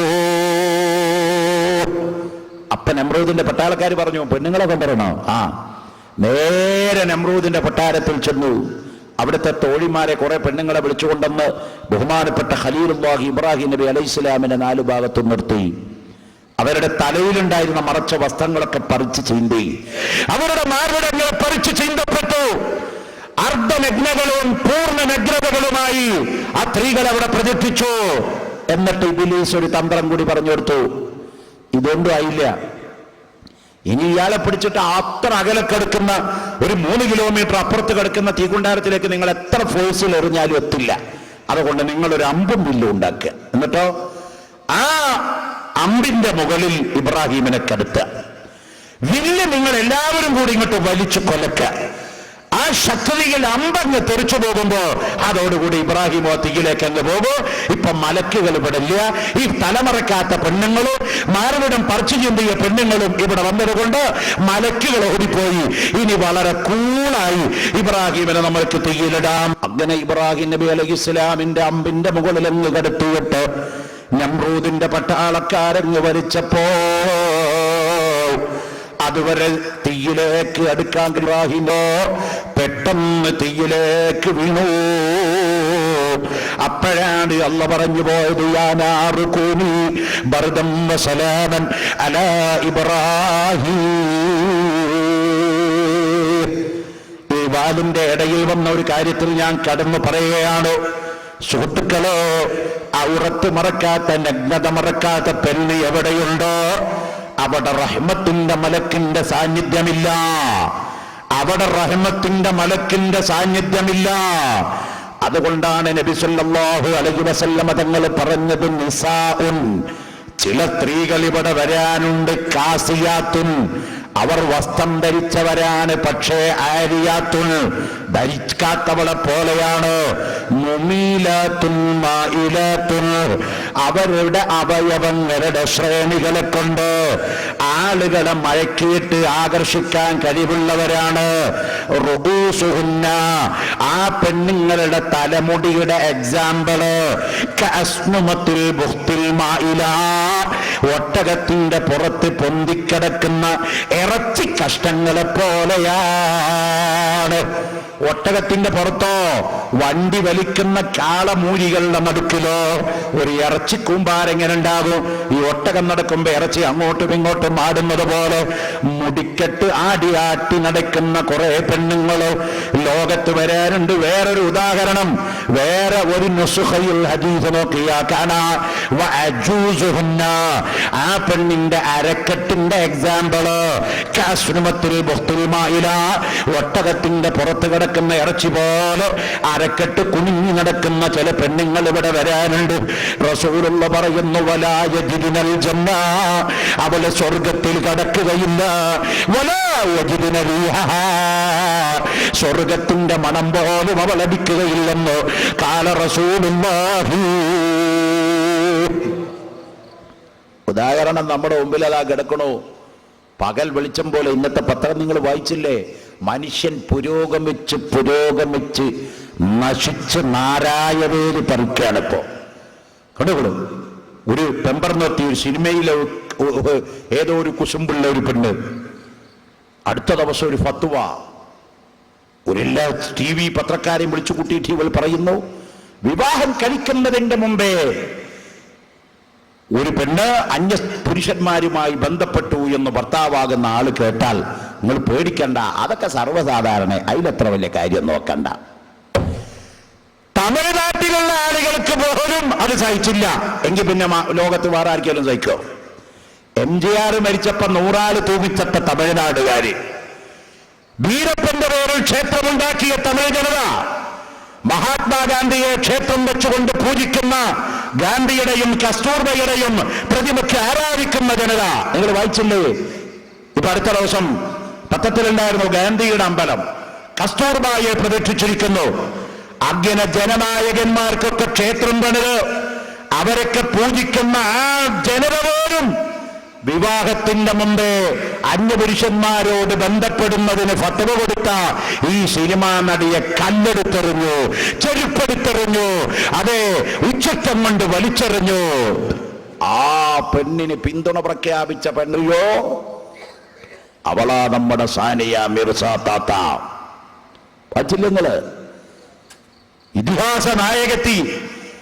ലോകത്തെ ഇളക്കി മറിക്കാൻ കഴിവുള്ള 10 ആളുള്ളത് എന്നാണ് അടുത്ത ദിവസം പത്രത്തിൽ ഞാൻ വായിച്ചു. ലോകത്തെ ഇളക്കി മറിക്കാൻ കഴിവുള്ള 10 ആള്. നമ്മൾ പണ്ട് പഠിച്ചിട്ടുണ്ട് അശറത്തുൽ മുബശ്ശിരീൻ, സ്വർഗം കൊണ്ട് സന്തോഷ വാർത്ത അറിയിക്കപ്പെട്ട 10 ആള്. കാരണം അവരുടെ ടിക്കറ്റൊക്കെ അള്ളാഹുവിന്റെ റസൂല് ഓക്കെ അടിച്ച് റീകൺഫേം ചെയ്തതാ. ഇനി അത് ഓക്കെ ഉണ്ടോ എന്ന് നോക്കേണ്ട ആവശ്യമില്ല, ഗ്രീൻ ചാനലിലൂടെ അവർക്ക് അത് കയറി പോകാം. അവരാണ് അശറത്തുൽ മുബശ്ശിരീങ്ങൾ. ബാക്കിയുള്ള ആളുകൾക്കൊക്കെ സ്വർഗത്തിന്റെ ടിക്കറ്റ് ഉണ്ട്, ഒന്ന് റീകൺഫേം ചെയ്യണം. ആ സിറാത്തുൽ മുസ്തഖീം എന്ന പാലത്തിന്റെ അവിടേക്ക് എത്തുമ്പോഴേ കമ്പ്യൂട്ടറിൽ തന്റെ കോഡ് നമ്പർ അടിച്ചിട്ട് നോക്കണം അവിടെ ഓക്കെ ആയിട്ടുണ്ടോ എന്ന്. ടിക്കറ്റ് ഉണ്ട്, ഓക്കെ കിട്ടിയിട്ടില്ലെങ്കിൽ കിട്ടുന്നവരെ വെയിറ്റിംഗ് ലിസ്റ്റിൽ അവർ കൊടുക്കും. എന്നാൽ ഈ 10 ആളുണ്ടല്ലോ, അവർക്ക് അല്ലാഹുവിന്റെ റസൂൽ നേരത്തെ തന്നെ റീകൺഫേം ചെയ്ത് കൊടുത്തു. റസൂലുള്ള പറഞ്ഞു, അബൂബക്കറും ഫിൽ ജന്ന, ഉമറും ഫിൽ ജന്ന, ഉസ്മാനും ഫിൽ ജന്ന, അബ്ദുർറഹ്മാൻ ഇബ്നു ഔഫും ഫിൽ ജന്ന, അബീ ഉബൈദത്ത് ഇബ്നു ജറാഹും ഫിൽ ജന്ന. ഖാല റസൂലുള്ളാഹ്. ഇവർക്കൊക്കെ ടിക്കറ്റ് റീകൺഫേം ചെയ്ത് ഓക്കെ അടിച്ചു കൊടുക്കാനുള്ള കാരണം ഈ 10 ആൾക്കും 10 മഹാത്മ്യങ്ങളുണ്ട്. അബൂബക്കർ സിദ്ദീഖിനെ പറ്റി റസൂലുള്ള പറഞ്ഞു, അവ്വലുമൻ ആമന ബി അബൂബക്കർ, അവ്വലുമൻ സ്വദ്ദഖനി അബൂബക്കർ, അവ്വലുമൻ സവ്വജനി അബൂബക്കർ, അവ്വലുമൻ ആമന ബി അബൂബക്കർ, അബൂബക്കറും ഫിൽ ജന്ന. ഖാല റസൂലുള്ളാഹ്. എന്നെ കൊണ്ട് ആദ്യം വിശ്വസിച്ച ആള് അബൂബക്കറാണ്, എനിക്ക് ആദ്യം വിവാഹം ചെയ്തു തന്ന ആൾ അബൂബക്കറാണ്, ഞാൻ എന്ത് പറഞ്ഞാലും ആദ്യം അംഗീകരിക്കുന്ന ആള് അബൂബക്കറാണ്. അതുകൊണ്ട് അംബിയ മുർസലീങ്ങൾ സ്വർഗത്തിൽ കടന്നാൽ പിന്നെ സ്വർഗത്തിൽ കടക്കുന്ന നേതാവ് അബൂബക്കർ സിദ്ദീഖാണെന്ന് മുഹമ്മദ് മുസ്തഫ. രണ്ടാമത്തെ നേതാവ് ഉമർ ഇബ്നു ഖത്താബിനെ പറ്റി അല്ലാഹുവിന്റെ റസൂൽ പറഞ്ഞ ഹദീസുകൾ ധാരാളമാണ്. ആ ഉമർ ഇബ്നു ഖത്താബ് തങ്ങളെ പറ്റി റസൂലുള്ള പറഞ്ഞു, ഉമറോ നീ ഒരു വഴിയുടെ തലക്കലങ്ങ് ചവിട്ടിയാൽ ആ വഴിയുടെ മറ്റേ തലക്കൽ പിന്നെ ശൈത്താൻ പോലും ചവിട്ടുകയില്ല. അത്ര പേടിയാണ് നിന്നെ പിശാചിന് ഉമറ്. പോരാ ഉമറേ, നിന്റെ നാക്കിലൂടെ സത്യമല്ലാത്തൊരു വാചകം പുറത്തേക്ക് വരില്ല. ഖത്താബിന്റെ നാക്കിലൂടെ സത്യമല്ലാത്തൊരു വാക്ക് പുറത്തു വരില്ല. ഉബയ്യ് ഇബ്നു കഅബ് റളിയല്ലാഹു അൻഹു മദീനത്തെ പള്ളിയിൽ നിർത്തിയിട്ട് തറാവീഹ് 20 റക്അത്ത് നിസ്കരിക്കാൻ ഉമർ ഇബ്നു ഖത്താബ് ഓർഡർ ഇടുമ്പോ സത്യമല്ലാത്തൊരു വാചകം ഉമറിന്റെ വാക്കിലൂടെ പുറത്തു വരില്ല എന്ന് റസൂലുള്ള ആശീർവദിച്ച നേതാവ് ഉമർ ഇബ്നു ഖത്താബ് റളിയല്ലാഹു അൻഹു. ലൗ കാന ബഅദി നബിയ്യുൻ ലകാന ഉമർ ഇബ്നു ഖത്താബ് ലാ നബിയ്യ ബഅദി അന ഖാതിമുൽ അംബിയാഇ വൽ മുർസലീൻ. എന്റെ ശേഷം ഒരു നബി ഇവിടെ വരികയാണെങ്കിൽ അത് ഖത്താബിന്റെ മകൻ ഉമറാണ്. പക്ഷേ അന ഖാതിമുൽ അംബിയാഇ വൽ മുർസലീൻ, ഞാൻ അന്ത്യപ്രവാചകനാണ്. ആരെപ്പറ്റി പറഞ്ഞു? ഉമർ ഇബ്നു ഖത്താബിനെ പറ്റി. മൂന്നാമത്തെ നേതാവ് ഉസ്മാൻ ഇബ്നു അഫ്ഫാൻ. അതൊക്കെ പറഞ്ഞ മോനെ, ഉസ്മാൻ ഇബ്നു അഫ്ഫാൻ ആള് ചില്ലറക്കാരനല്ല. നമ്മൾ വിശ്വസിക്കുന്ന പോലെ 4 കായിന്റെ ആൾക്കാരല്ല ഇവരാരും. ഉസ്മാൻ ഇബ്നു അഫ്ഫാൻ റളിയല്ലാഹു അൻഹുവിനെ പറ്റി അല്ലാഹുവിന്റെ റസൂൽ പറഞ്ഞത് എന്താണ്? റഅയ്തു അലാ ബാബിൽ ജന്നത്തി മക്തൂബൻ ബിഇസ്മി ഉസ്മാൻ, റഅയ്തു അലാ സാഖിൽ അർശി മക്തൂബൻ ബിഇസ്മി ഉസ്മാൻ, റഅയ്തു അലാ ജനാഹി ജിബ്രീൽ മക്തൂബൻ ബിഇസ്മി ഉസ്മാൻ. സ്വർഗത്തിന്റെ എല്ലാ ഗേറ്റിന്റെ മോഡലുള്ള പേരുണ്ട്. ജിബ്രീൽ എന്ന മലക്കിന്റെ ചിറകിന്റെ മോളിൽ ഉസ്മാന്റെ പേരുണ്ട്. അള്ളാന്റെ അർശിന്റെ തൂണിന്റെ മോളിൽ ഉസ്മാന്റെ പേര് ഞാൻ കണ്ടു. ആരാ പറയുന്നത്? മുഹമ്മദുർ റസൂലുള്ളാഹ്. അലിയാരെ പറ്റി റസൂലുള്ള പറഞ്ഞതോ അന മദീനത്തുൽ ഇൽമി വ അലിയും ബാബുഹാ, ഞാൻ മദീനയിലെ അറിവാണ്, ഇൽമിലേക്ക് കടന്നു വരുന്ന വാതിൽ അലിയാണ്. സ്വഹാബത്തിന്റെ കൂട്ടത്തിലെ ഏറ്റവും വലിയ ആലിമ് അലി ഇബ്നു അബീ താലിബ്. അലിയാരേക്കാൾ ഇൽമുള്ള ഒരു സ്വഹാബി 1.25 ലക്ഷം വരുന്ന സ്വഹാബാക്കളിൽ ഏറ്റവും വലിയ ആലിമ് അലിയാണ്. അതുകൊണ്ട് അലിയും ഫിൽ ജന്ന ഖാല റസൂലുള്ളാഹി. പിന്നെ അബ്ദുറഹ്മാൻ ഇബ്നു ഔഫ് റളിയല്ലാഹു അൻഹു സ്വർഗ്ഗത്തിലാണെന്ന് ഖാല റസൂലുള്ളാഹ്. പണക്കാരനായ അബ്ദുറഹ്മാൻ ഇബ്നു ഔഫ് റളിയല്ലാഹു അൻഹു തന്റെ ഒട്ടക കൂമ്പാരങ്ങളെ മുഴുവൻ ഇസ്ലാമിന് ധർമ്മം ചെയ്ത മഹാൻ, ആ മഹാൻ സ്വർഗ്ഗത്തിലാണ്. അബീ ഉബൈദത്ത് ഇബ്നുൽ ജറാഹ് ഫിൽ ജന്ന. വാപ്പയായ ജറാഹിന്റെ തല മുറിച്ചിട്ട് റസൂലുള്ളാഹിന്റെ മുമ്പിൽ കൊണ്ടുവന്ന് വെച്ചിട്ട് ഇന്നീ ഉഹിബ്ബുക, ഞാൻ റസൂലായ അങ്ങയെ പ്രിയം വെക്കുന്നു എന്ന് പറഞ്ഞ അബീ ഉബൈദ സ്വർഗ്ഗത്തിലാണെന്ന് ഖാല റസൂലുള്ളാഹ്. ഇങ്ങനെ 10 ആൾക്കും 10 ദറജ അള്ളാന്റെ റസൂല് കൊടുത്തത് കൊണ്ടാണ് അവരുടെയൊക്കെ ടിക്കറ്റ് ഇന്ന് റീകൺഫേം കൂടി കഴിഞ്ഞിട്ട് അള്ളാഹുവിന്റെ ഹബീബ് ഓക്കെ ആക്കി കൈ കൊടുത്തത്. അതുപോലെ ലോകം ഇളക്കി മറിക്കാൻ കഴിവുള്ള 10 ആളിൽ ഒരാളാണ് സാനിയ മിർസ എന്ന് അടുത്ത ദിവസം പത്രത്തിൽ വന്നതല്ല. ഇത് പറയാനുള്ള കാരണം എന്താണെന്നറിയോ? ഇപ്പോ ഇസ്ലാം മതത്തെ സംബന്ധിച്ച് എന്തെങ്കിലും ഒന്ന് കിട്ടിയ അത് ഊതി ഉറപ്പിച്ച് ചർച്ചയാക്കുക എന്നുള്ളത് പണ്ട് മുതലേ എപ്പോഴും ഇസ്ലാമിന്റെ ശത്രുക്കൾക്ക് അത് വളരെ ആവേശമുള്ള ഒരു കാര്യമാണ്. ബ്രിട്ടനിൽ നിന്ന് പ്രസിദ്ധീകരിക്കുന്ന ഒരു പത്രത്തില് മുഹമ്മദ് നബിയുടെ കാർട്ടൂൺ വരച്ച് പത്രം ഇറങ്ങി. ആ പത്രം ഇപ്പോഴും അത് പുനർസംപ്രേഷണം നടത്തിക്കൊണ്ടിരിക്കുക. മുഹമ്മദ് നബിയുടെ കാർട്ടൂൺ വരച്ച പത്രം ഇറങ്ങിയപ്പോ ഈ രാജ്യത്തെ മുസ്ലിങ്ങൾ അതിനെ ചോദ്യം ചെയ്തപ്പോൾ ലോകരാഷ്ട്രങ്ങളിൽ ഒരു വിഭാഗം പറയുന്നു അത് അവകാശ സ്വാതന്ത്ര്യമാണ്, മുഹമ്മദ് നബിയുടെ കാർട്ടൂൺ വരയ്ക്കാം എന്ന് പറഞ്ഞ് ആ പത്രത്തിന് സപ്പോർട്ട് പറയുന്നു. പ്രിയപ്പെട്ടവരെ, സാനിയ മിർസ ലോകത്തെ ഇളക്കി മറിക്കാൻ കഴിവുള്ള പെണ്ണാണ്. മതപണ്ഡിതന്മാര് പറഞ്ഞു ഫുട്ബോൾ കളിക്കുന്നതിനും ക്രിക്കറ്റ് കളിക്കുന്നതിനും ടെന്നീസ് കളിക്കുന്നതിനും ഇസ്ലാം എതിരൊന്നുമില്ല. പക്ഷേ പെണ്ണ് കളിക്കുമ്പോ അതിന് ഒരുപാട് നിയമങ്ങളുണ്ട്. അന്യപുരുഷന്മാര് കാണുന്ന ഒരു കളിയും പെണ്ണ് കളിക്കരുത്. കളിച്ചാൽ എന്താ നടക്കുക എന്നുള്ളതിന്റെ തെളിവാണ് കോട്ടയം ജില്ലയില് ഇപ്പൊ നടന്ന റാഗിങ്. നിങ്ങൾ കണ്ടില്ലേ? സീനിയർ 3 വിദ്യാർത്ഥികൾ കൂടി വേറെ ഒരു സീനിയർ വിദ്യാർത്ഥിനിയെ മയക്കമരുന്ന് കുത്തിവെച്ച് പരസ്യമായി കോളേജിൽ വെച്ച് ബലാത്സംഗം നടത്തി.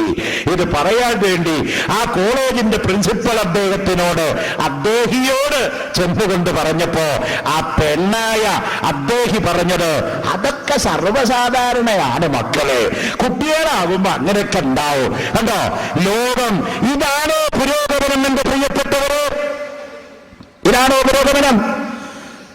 വിവാഹത്തിന്റെ മുമ്പ് കണ്ടവരുമായി വ്യഭിചാരം നടത്തിയാല് അത് തെറ്റല്ല എന്ന് പറയുന്നവര്, അതിനുവേണ്ടി ഫത്വയ്ക്ക് വേണ്ടി ഇറങ്ങുന്നവര്, അതിനെ പിന്തുണ കൊടുക്കുന്നവര്, ഇതിനെ മതപണ്ഡിതന്മാരായ ഞങ്ങൾ എതിർത്തപ്പോ ഈ കഴിഞ്ഞ മാതൃഭൂമി ആഴ്ചപ്പതിപ്പിന്റെ ലക്കത്തിൽ കാരാശ്ശേരിയിലെ ഒരു കാരാക്കൂസുകാരൻ ഒരു ലേഖനം, സാനിയ മിർസ കളിക്കട്ടെ മുസ്ലിയാക്കന്മാര് തൊലയട്ടെ. കാരാശ്ശേരിക്കാരന്റെ ലേഖനത്തിൽ പറയുന്നത് സാനിയ മിർസ ഭാവിയിൽ ഫ്യൂച്ചറിൽ ലോകത്തെ ഇളക്കി മറിക്കുന്ന ആളാ. ആഹാ, ആ സ്ത്രീ ലോകം അംഗീകരിച്ചവളാണ്. എന്തേ അംഗീകരിച്ചത്? വിവാഹത്തിന്റെ മുമ്പ് ഭർത്താവ് ബന്ധപ്പെടുന്നതിന്റെ മുമ്പ് അന്യപുരുഷന്മാരുമായി ബന്ധപ്പെടുന്നതിൽ തെറ്റില്ല എന്ന് ഓപ്പനായി പറയുന്ന ഒരു പെണ്ണിനെ ന്യായീകരിച്ചുകൊണ്ട് പത്രക്കാര് ലേഖനമെഴുതുമ്പോ അല്ലാഹുവിന്റെ റസൂല് പറയുന്നു അദ്ദുനിയാ സിജ്നുൽ മുഅ്മിനി വജന്നത്തുൽ കാഫിരീൻ ഖാല റസൂലുള്ളാഹി. ഈ ലോകം മുസ്ലിമിന് നരകമായി പോണൊരു ദിവസം വരാനുണ്ട് ഇവിടെ. നിഷേധികൾക്ക് സ്വർഗമായി പോണ ദിവസം വരാനുണ്ട് ഇവിടെ. അതുകൊണ്ട് പ്രിയപ്പെട്ട സഹോദരന്മാരെ, ലോകത്ത് ഇസ്ലാം മതം അള്ളാഹുവിന്റെ മതം, അത് സത്യസന്ധമായ മതം, ഖിയാമത്ത് നാൾ വരെ നിലനിൽക്കുന്ന മതം, ആശയമുള്ള മതം, ലോകത്താരുടെ മുമ്പിലും സത്യം പറയാൻ മടിക്കാത്ത മതം. ഇസ്ലാം ഏറ്റവും വലിയ മാന്യമായ മതമായതുകൊണ്ടാണ് നഗ്നത മറക്കുന്നതിൽ വീഴ്ച വരുത്താത്തത്.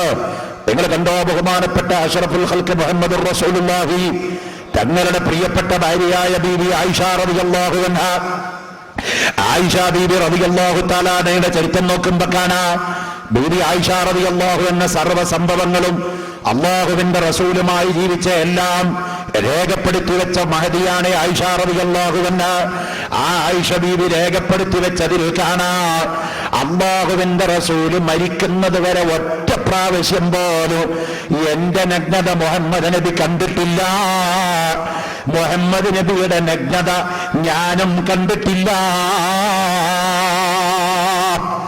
നബി തങ്ങളുടെ ഭാര്യമാരിൽ ഏക കന്യകയാണ് ആയിഷ റളിയല്ലാഹു തആല അൻഹ.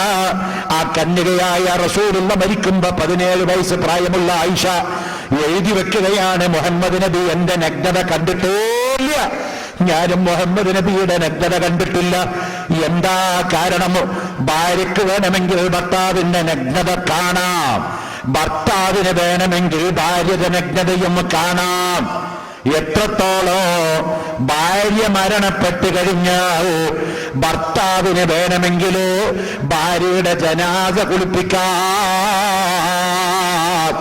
ഇസ്ലാമത്തിൽ പ്രൊവിഷനുണ്ട്. അപ്പൊ എത്രയും വലിയ ബന്ധമാണ് ഭാര്യ ഭർത്തൃ ബന്ധം. ഹുന്ന ലിബാസുൽ ലക്കും വഅൻതും ലിബാസുൽ ലഹുന്ന. പരിശുദ്ധ ഖുർആൻ അങ്ങനെയാണ് പറഞ്ഞത്, നീ അവളുടെ വസ്ത്രവും അവൾ നിന്റെ വസ്ത്രവുമാണ്. വസ്ത്രത്തിന്റെ ഇടയിൽ പിന്നെ ഒരു മറയില്ല. നമ്മുടെ നഗ്നത മൂടിക്കിടക്കുന്ന സർവ്വ സീക്രട്ടിന്റെ രഹസ്യങ്ങളും നമ്മുടെ അടിവസ്ത്രത്തിനറിയാമല്ലോ. ഈ അടിവസ്ത്രത്തിന്റെ സ്ഥാനത്താണ് ഭാര്യ ഭർത്താക്കന്മാര്. അവരുടെ ഇടയിൽ ഒരു വളച്ചു കെട്ടലില്ല, എന്ത് വേണമെങ്കിൽ അവർക്കാവാം. പരിശുദ്ധ ഖുർആൻ അതിന് സമ്മതം കൊടുത്തിട്ടുണ്ട്. ആ സമ്മതം കൊടുത്ത ജനനായകന് മാന്യതയുള്ള റസൂലുള്ള പറയുന്നു, ആയിഷ ബീവി രേഖപ്പെടുത്തുന്നു, ഒരിക്കൽ പോലും മുഹമ്മദ് നബി എന്റെ നഗ്നത കണ്ടിട്ടില്ല. നാണമെന്ന് പറഞ്ഞാൽ അത് റസൂലുള്ളാഹിന്റെ കൂടപ്പിറപ്പാണ്. ആയിഷ ബീവി പറയാണ്, റസൂലുള്ള കുളിക്കാൻ കയറിയാല്, ബാത്റൂമിൽ മുഹമ്മദ് നബി അങ്ങ് കയറിയാല്, ബാത്റൂമിലേക്ക് പോകുമ്പോ, കുളിക്കാൻ പോകുമ്പോ അഷ്റഫുൽ ഖൽഖ് സല്ലല്ലാഹു അലൈഹി വസല്ലമ തങ്ങള് ധരിച്ചിരുന്ന ഷർട്ട് മറ അത് നീക്കാറില്ല. ബാത്റൂമിൽ ചെല്ലുമ്പോ മുഹമ്മദ് നബി കൂടെ ഒരു പുതപ്പാണ് കൊണ്ടുപോകുക. നമ്മളൊക്കെ കുളിക്കാൻ പോകുമ്പോൾ ഒരു തോർത്തമുണ്ടാണ് മാക്സിമം. അത് സാധാരണക്കാർ ചെയ്യുന്ന പരിപാടിയാണ്.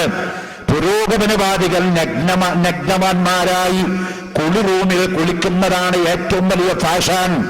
ബാത്ത് ടപ്പുകള് സോപ്പിൻ പത നിറച്ചുകൊണ്ട് പരിപൂർണ നഗ്നത വെളിവാക്കിക്കൊണ്ട് കണ്ണാടികളിൽ കൂടി നഗ്നത കണ്ട് ആസ്വദിക്കലാണ് ലോകത്തിലെ ഏറ്റവും വലിയ ഫാഷൻ. എന്നാൽ മുഹമ്മദ് നബി അത് നിരോധിച്ചിട്ട് പറഞ്ഞു, ഒരാൾ സ്വന്തം നഗ്നത കാണുന്നത് തെറ്റല്ല, പക്ഷേ അയാൾ സ്വന്തം നഗ്നത കണ്ടാൽ അയാൾക്ക് ചിത്തഭ്രമം സംഭവിക്കോ, മാനസിക രോഗം വരാൻ സാധ്യതയുണ്ട്. അതുകൊണ്ട് സ്വന്തം നഗ്നത പോലെ ഒരാൾ കാണരുതെന്ന് മുഹമ്മദുർ റസൂലുള്ളാഹ്. ഇതിലും വലിയ നാണം അതാ മാന്യത, അതാ സംസ്കാരം. സ്വന്തം ഭാര്യയുടെ ഔറത്ത് പോലും കാണുന്നതിൽ ലജ്ജ കാണിക്കുന്ന മുഹമ്മദുർ റസൂലുള്ളാഹി. ഉണ്ടോ? ഈ ആയിഷ റളിയല്ലാഹു അൻഹ ധാരാളം സംഭവങ്ങൾ എഴുതി വെച്ചിട്ടുണ്ട് റസൂലുള്ളാഹിനെ പറ്റി, ലോകത്തിന് പഠിക്കാൻ. രഹസ്യമായ കാര്യങ്ങൾ പോലും മടികൂടാതെ എഴുതി വെച്ച മഹതിയാണ് ആയിഷ റളിയല്ലാഹു അൻഹ. ഏത് കാര്യം എഴുതി വെച്ചിട്ടുണ്ട്. ആ ആയിഷ ബീവി പറയുന്ന, ഒരിക്കലും മുഹമ്മദ് നബി എന്നെ നഗ്നത കണ്ടിട്ടില്ല, ഞാൻ റസൂലുള്ളാഹിനെ കണ്ടിട്ടില്ല. കാരണം റസൂലുള്ളാഹി ഈ സ്ഥാനത്ത് നിൽക്കുന്ന ആളാകുമ്പോ പിന്നെ ആയിഷ ബീവി അങ്ങോട്ടേ കാണാൻ പാടില്ലല്ലോ. അത്ര വലിയ നാണമാണ് മുഹമ്മദ് റസൂലുള്ളാഹി തങ്ങൾക്ക്. കുളിക്കാൻ വേണ്ടി ബാത്റൂമിലേക്ക് പോയാൽ മുഹമ്മദ് നബിയുടെ പരിപാടി എന്താണ്? ആയിഷ ബീവി പറയുന്നു, ബാത്റൂമിൽ കയറുന്നത് വരെ മുഹമ്മദ് നബി ഷർട്ട് അയക്കില്ല. അതിന്റെ ഉള്ളിൽ കിടന്നാല് അള്ളാഹുവിന്റെ ഹബീബിനൊരു പുതപ്പ് ഒരു രാജാവ് സമ്മാനമായി കൊടുത്തയച്ചൊരു പുതപ്പുണ്ടായിരുന്നു. ആ പുതപ്പ് കൊണ്ട് ശരീരത്തിലങ്ങ് മൂടിയിട്ട് ആ പുതപ്പിന്റെ അടിയിലൂടെ ഇട്ടിരിക്കുന്ന ഷർട്ടൂരി മാറ്റിയിട്ടാണ് അള്ളാഹുവിന്റെ ഹബീബ് മറയുടെ അകത്ത് കുളിക്കാറുള്ളത്. തന്റെ ശരീരം പോലും ഒരാൾക്കും കാണിച്ചു കൊടുക്കാത്ത നേതാവാണ്, നാണം കുടുങ്ങിയാണ് മുഹമ്മദുർ റസൂലുള്ളാഹി. 50 വഖത്ത് നിസ്കാരം ഫറളാക്കിയിട്ട് മിഅ്റാജിന്റെ രാത്രിയിൽ നിന്ന് അഷ്റഫുൽ ഖൽഖ് മുഹമ്മദുർ റസൂലുള്ളാഹി തങ്ങൾ 50 വഖത്ത് നിസ്കാരം എന്റെ സമുദായത്തിന് കിട്ടിയല്ലോ എന്ന സന്തോഷം കൊണ്ട് ഓടി വരുമ്പോ 4ാമത്തെ ആകാശത്തിൽ കാത്തു നിൽക്കുന്നു ആര്? കലീമുല്ലാഹി മൂസ. മോനെ ഒന്ന് ഉറക്കെ പറഞ്ഞോ, കലീമുല്ലാഹി മൂസ അലൈഹിസ്സലാം ആകാശത്തിൽ റസൂലുള്ളാഹിനെ വെയിറ്റ് ചെയ്ത് നിൽക്കുക. മൂസാ നബി തടഞ്ഞു നിർത്തിയിട്ട് പറഞ്ഞല്ലോ, അള്ളാഹുവിന്റെ ഹബീബായ മുഹമ്മദ് നബിയെ, നിങ്ങൾ വളരെ ഹാപ്പിയാണില്ലേ? അള്ളാഹിനെ കണ്ട് സംഭാഷണമൊക്കെ നടത്തി നിങ്ങളുടെ ഉമ്മത്തിമാർക്ക് തിരിച്ചു വരുമ്പോൾ നിങ്ങളുടെ കയ്യിൽ എന്താ ഉള്ളത്? 50 വഖത്ത് നിസ്കാരമുണ്ട്. അത് റസൂലുള്ള വലിയ സന്തോഷത്തില. പക്ഷേ മൂസാ നബി അലൈഹിസ്സലാം വളരെ ബുദ്ധിമാനായ പ്രവാചകനാ. ആ മൂസാ നബി ഉടനെ തന്നെ പറഞ്ഞു, മുഹമ്മദ് നബിയെ, അള്ള തന്നത് സന്തോഷം തന്നെ, പക്ഷേ നിങ്ങളുടെ സമുദായത്തിനെ കൊണ്ട് ഈ 50 വഖത്ത് കൊണ്ടുപോയി നടക്കാൻ സാധ്യമല്ല. അതുകൊണ്ട് നിങ്ങൾ അള്ളാഹിന്റെ അടുത്തേക്ക് തിരിച്ചു പോകണമെന്ന് പറഞ്ഞു. നമുക്കറിയാവുന്ന കാര്യമാണ്. അറിയുന്ന കാര്യത്തിൽ തന്നെ ശരിക്കും നമ്മൾ മനസ്സിലാക്കിയിട്ടില്ല. നിസ്കാരപ്പോ നമുക്കൊക്കെ അറിയാം. അന്ന് എന്താ അറിയാം? ഒന്നും അറിയില്ല. ഇന്ന് എന്തേലും അറിയോ? അറിയും. ഇതാ നമ്മുടെ അറിവ്. നമുക്കൊക്കെ അറിയാം. ഇന്ന് ഒന്നും അറിയില്ല. എന്നാ അറിയോ? അതൊക്കെ അറിയും. ഇതാ നമ്മുടെ അറിവ്. മൂസാ നബി അലൈഹിസ്സലാം എന്ന് റസൂലുള്ളാഹിനെ തടഞ്ഞു നിർത്തിയിട്ട് പറഞ്ഞു, മുഹമ്മദ് നബിയെ, നിങ്ങൾ വേഗം ആകാശത്തേക്ക് പോകണം, അള്ളാന്റെ സന്നിധിയിൽ ചെല്ലണം, റിഡക്ഷന് വേണ്ടി അപേക്ഷിക്കണം. അള്ളാന്റെ അടുത്ത് ചെന്നു, കുറച്ചുതരാൻ പറഞ്ഞു, 5 ഡിസ്കൗണ്ട്. തിരിച്ചു പോന്നു. ഇവിടെ വന്നപ്പോ മൂസാ നബി വീണ്ടും വിട്ടില്ല, ചെല്ലാൻ പറഞ്ഞു. 9 പ്രാവശ്യം പോയി വന്നപ്പോ 45 കട്ടാക്കി. ആ മൂസാ നബി അവിടെ നിന്നത് നമ്മുടെ നല്ല കാലം. ആ മൂസാ നബി അവിടെ നിൽക്കാനുള്ള കാരണം എന്താ? അതിനൊരു കാരണമുണ്ട്. മിഅ്റാജിന്റെ രാത്രിയിൽ ബൈത്തുൽ മുഖദ്ദസില് അഷ്റഫുൽ ഖൽഖ് മുഹമ്മദുർ റസൂലുള്ളാഹി തങ്ങൾ അവിടെ ചെന്നിട്ട് അംബിയാ മുർസലീങ്ങളുടെ മഖ്ബറകൾ മൊത്തം സിയാറത്ത് ചെയ്തു. പക്ഷേ മിഅ്റാജിന്റെ രാത്രിയിൽ റസൂലുള്ളാഹി സിയാറത്ത് ചെയ്ത നബിമാരുടെ കൂട്ടത്തില് പേരെടുത്തുകൊണ്ട് ഹദീസിൽ പറഞ്ഞതൊരൊറ്റ നബിയുടെ പേര് മാത്രമാണ്, റഅയ്തു മൂസ.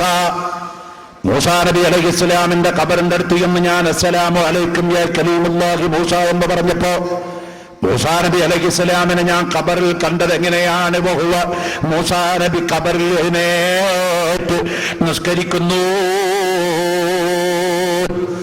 ഖബറിൽ വെച്ച് നിസ്കരിക്കുന്ന മൂസാ നബിയോട് കുശലാന്വേഷണം നടത്താൻ പറ്റില്ലല്ലോ. അതുകൊണ്ട് മുഹമ്മദ് നബി സല്ലല്ലാഹു അലൈഹി വസല്ലം നേരെ ആകാശത്തേക്ക് പോയി തന്റെ ഖബർ സിയാറത്ത് ചെയ്ത് പൊരുത്തം വാങ്ങിപ്പോയ മുഹമ്മദ് നബിനെ സഹായിക്കൽ മൂസാ നബിയുടെ ബാധ്യതയിൽ പെട്ടുപോയി. അപ്പൊ മഖ്ബറ സിയാറത്ത് ചെയ്തു കഴിഞ്ഞാൽ ആ മഹാന്മാര് നമ്മളെ സഹായിക്കാൻ കൂടെയുണ്ട്. മടവൂര് മരണപ്പെട്ട് കിടക്കുന്ന വലിയുല്ലാഹി ഖുത്ബുസ്സമാൻ അബൂബക്കർ മുസ്ലിയാർ നവ്വറല്ലാഹു ബർക്കതഹു മഹാനവർകളുടെ മഖ്ബറ സിയാറത്ത് ചെയ്ത് നിങ്ങൾ യാത്ര ചെയ്യുമ്പോ അവര് നമ്മളെ സഹായിക്കാൻ ബാധ്യസ്ഥനായി മാറുകയാണ്. അവർക്ക് നമ്മളോട് മഹബ്ബത്തുണ്ടാവുകയാണ്. മൂസാ നബിയുടെ ഖബർ സിയാറത്ത് ചെയ്ത് അവിടെ സലാം പറഞ്ഞു റസൂലുള്ള ആകാശത്ത് പോയി അള്ളാനെ കണ്ടപ്പൂരി പോകും. കാരണം നബി അവിടെ നിൽക്കുകയാണ്. മുഹമ്മദ് നബിനെ സ്വീകരിക്കാൻ 45 വഖത്ത് നിസ്കാരം കട്ടാക്കി. 50 വഖത്ത് ഉണ്ടായിരുന്നെങ്കിൽ നമ്മുടെ അദാബ് എന്താ? ലോഹറിങ് വാങ്ങൊടുത്ത് പള്ളിയിൽ നിന്ന് നിസ്കാരം കഴിഞ്ഞ് വീട്ടിലെത്തുമ്പോഴേക്ക് ബാങ്ക് കൊടുക്കണം, ഒരു ബാങ്കും കൂടി. നിന്റെ അള്ളാ രാത്രി 2 മണിക്ക് 3 മണിക്ക് 4 മണിക്ക് 6 മണിക്ക് ഒക്കെ നിസ്കാരം. പെണ്ണുങ്ങളെ പള്ളി കൊണ്ടുപോകണം വേണ്ട ഹാലടക്കുന്ന ആൾക്കാരൊക്കെ അടപ്പൂരി പോകും. കാരണം ഒറ്റ പെണ്ണ് പോയിട്ട് ആരുണ്ടോ പള്ളിയിലെ സുഹൃത്തുക്കള്? ഈ 5 വഖത്ത് നിസ്കാരത്തിൽ എന്നെ ജമാഅത്തിന് പള്ളിയിൽ നിന്ന് വിളിച്ചാൽ റസൂൽ പറഞ്ഞില്ലേ, ജമാഅത്ത് നിസ്കാരത്തിന്റെ ശ്രേഷ്ഠത അവരറിയാണെങ്കിൽ മുട്ടുകുത്തി എഴഞ്ഞുകൊണ്ട് അവർ പള്ളിയിൽ വരുമായിരുന്നു എന്ന് ഖാല റസൂലുള്ളാഹി ജമാഅത്ത് നമസ്കാരത്തിന്റെ മഹത്വം നമ്മൾ അറിയാണെങ്കിൽ മറക്കാൻ വയ്യില്ല. ഊരവേദന എന്ന് കാലിന് സുഖലൊക്കെ പള്ളിയിൽ പോകാൻ വയ്യ എന്നൊരു ഞൊണ്ടിനായോ ഒരാളും പറയില്ല. അവർ മുട്ടിൻ കാലിന്റെ മുകളിൽ എഴഞ്ഞുകൊണ്ട് പള്ളിയിൽ വരുമായിരുന്നു എന്ന് അഷ്റഫുൽ ഖൽഖ് ത്വാഹ റസൂലുള്ളാഹി. ഇങ്ങനെ കൊട്ടക്കണക്കിന് കൂലി നമുക്ക് ഹോൾസെയിലും റീറ്റെയിലും ആയിട്ട് നമ്മുടെ കയ്യിൽ തന്നിട്ടും നിസ്കരിക്കാൻ ഇഖാമത്ത് കൊടുത്താൽ മുക്രിച്ചിയും മൊയിലേർച്ചയും കണ്ടാലും മാത്രം. ഇതാ നമ്മുടെ പള്ളിയിലെ അവസ്ഥ. അതിന്റെ പുറമെ ഇപ്പൊ പെണ്ണുങ്ങളെയും കൂടി പള്ളിയിൽ കൊണ്ടുവരണമെന്ന് പറയുന്നത്. എന്റെ പ്രിയപ്പെട്ടവരെ, ഞാൻ പറഞ്ഞു വെക്കാനുണ്ടായ കാരണം ലോകം അതിന്റെ ഏറ്റവും വലിയ നാശത്തിലേക്കാണ് ചലിച്ചുകൊണ്ടിരിക്കുന്നത്. ലോകം പുരോഗമിക്കുകയാണെന്നുള്ള ധാരണ ആരുടെ കൽവിലും വേണ്ട. നശിക്കാൻ പോണ സാധനത്തിന്റെ ആളിക്കത്തലാണ് ഇപ്പോൾ നാം കണ്ടുകൊണ്ടിരിക്കുന്നത്. അതുകൊണ്ട് ഇവിടെയാണ് അടിയുറച്ച വിശ്വാസത്തിന്റെ പ്രസക്തിയുള്ളത്, ഇവിടെയാണ് ഈമാനിന്റെ പ്രസക്തിയുള്ളത്, ഇവിടെയാണ് മുസ്ലിമിന്റെ പ്രസക്തി ഏറുന്നത്, ഇവിടെയാണ് ഇസ്ലാമിന്റെ മഹത്വം വർദ്ധിപ്പിക്കുന്നത്. അതുകൊണ്ടാണ് നബി സല്ലല്ലാഹു അലൈഹി വസല്ലമ തങ്ങൾ പറഞ്ഞത്, പെണ്ണ് വീടുന്ന് പുറത്തിറങ്ങി വരുമ്പോ അവൾ ശരീരം മറക്കുന്ന പർദ്ദ ധരിക്കട്ടെ. കോളേജിൽ പോണ പെണ്ണായാലും പർദ്ദ ധരിക്കട്ടെ, സ്കൂളിൽ പോണ പെണ്ണായാലും പർദ്ദ ധരിക്കട്ടെ, ക്രിക്കറ്റ് കളിക്കാൻ പോണ പെണ്ണായാലും പർദ്ദ ധരിക്കട്ടെ. പർദ്ദ ധരിച്ചിട്ട് ക്രിക്കറ്റ് കളിക്കാൻ പറ്റുമോ? ആ ചോദ്യത്തിന് അവിടെ പ്രസക്തിയേ ഇല്ല. ആ ചോദ്യത്തിന് പ്രസക്തിയില്ല. അതുകൊണ്ടാണ് ഒരാൾ ചോദിച്ചത്, മുസ്ലിയാക്കന്മാരിഞ്ഞ് ക്രിക്കറ്റ് കളിക്കാൻ പോകുമ്പോ പർദ്ദ ധരിച്ചിട്ട് പോകണമെന്ന് പറയാം. പർദ്ദ ധരിച്ചിട്ട് പോകാൻ പറ്റിയിടത്തേക്ക് പോയാൽ മതി, അല്ലാത്തടത്തേക്ക് പോകണ്ട. ആരും ചെരുപ്പിന്റെ അളവിന് കാല് മുറിക്കാറില്ല.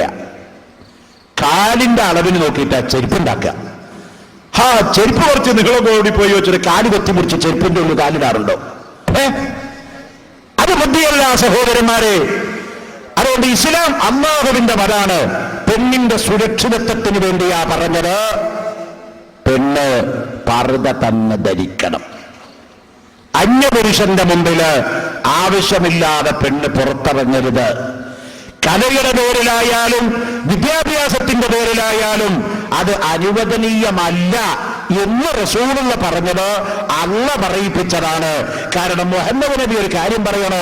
പരിശുദ്ധ ഖുർആൻ പറഞ്ഞല്ലോ, അള്ളാഹു പറഞ്ഞിട്ടല്ലാതെ മുഹമ്മദ് നബി പറയുകയില്ല, അള്ളാഹുവിന്റെ പക്കൽ നിന്ന് വഹ്യ് കിട്ടിയിട്ടല്ലാതെ. ആ അടിസ്ഥാനത്തിൽ അഷ്റഫുൽ ഖൽഖ് സല്ലല്ലാഹു അലൈഹി വസല്ലം നമ്മെ പഠിപ്പിച്ചു, പുരുഷന്മാരെ കൊണ്ട് അന്യ സ്ത്രീകൾ അന്യ പുരുഷന്മാരിലേക്ക് വരുമ്പോൾ ശരീരം മുഴുവൻ അങ്ങ് മറക്കണം. അതിൽ യാതൊരു എക്സ്ക്യൂസും ഇല്ല.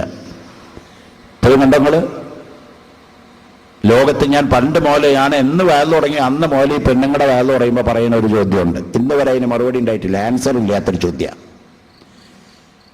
നമ്മുടെ ഈ കേരളത്തിൽ ഇപ്പോൾ ഭരണം കിട്ടിയിട്ട് 4 കൊല്ലമായിട്ടുള്ള ഗവൺമെന്റ് 5-ാം കൊല്ലത്തിൽ അവസാനിപ്പിക്കാൻ പോണ ഈ ഗവൺമെന്റ് ഭരണം ഏറ്റെടുത്തിട്ട് 5-ാമത്തെ കൊല്ലത്തിലേക്ക് കടക്കുന്ന ഈ സമയത്ത് ഭരണത്തിന്റെ നേട്ടങ്ങളും കോട്ടങ്ങളും കേരള നിയമസഭയിൽ നമ്മുടെ മുഖ്യമന്ത്രി പ്രഖ്യാപിച്ച കൂട്ടത്തില് ഈ ഭരണം വന്നിട്ട് അവിടെ അത്ര പാലുണ്ടാക്കി, ഇവിടെ അത്ര തോടുണ്ടാക്കി, തോട് കൊളാക്കി, സുനാമി അതാക്കി, ബിനാമിയാക്കി എന്നിങ്ങനെയുള്ള ചർച്ച നടക്കുന്ന കൂട്ടത്തില് ഒരു മെമ്പർ ഓഫ് നിയമസഭയിലെ മെമ്പർ MLA എഴുന്നേറ്റുന്നോട് ചോദിച്ചു മുഖ്യമന്ത്രിയോട്, സാർ ഈ ഭരണം ഇവിടെ വന്നതിന്റെ ശേഷം നമ്മുടെ ഈ കേരളത്തിൽ എത്ര സ്ത്രീ പീഡനം ഉണ്ടായി എന്ന് ചോദിച്ചു.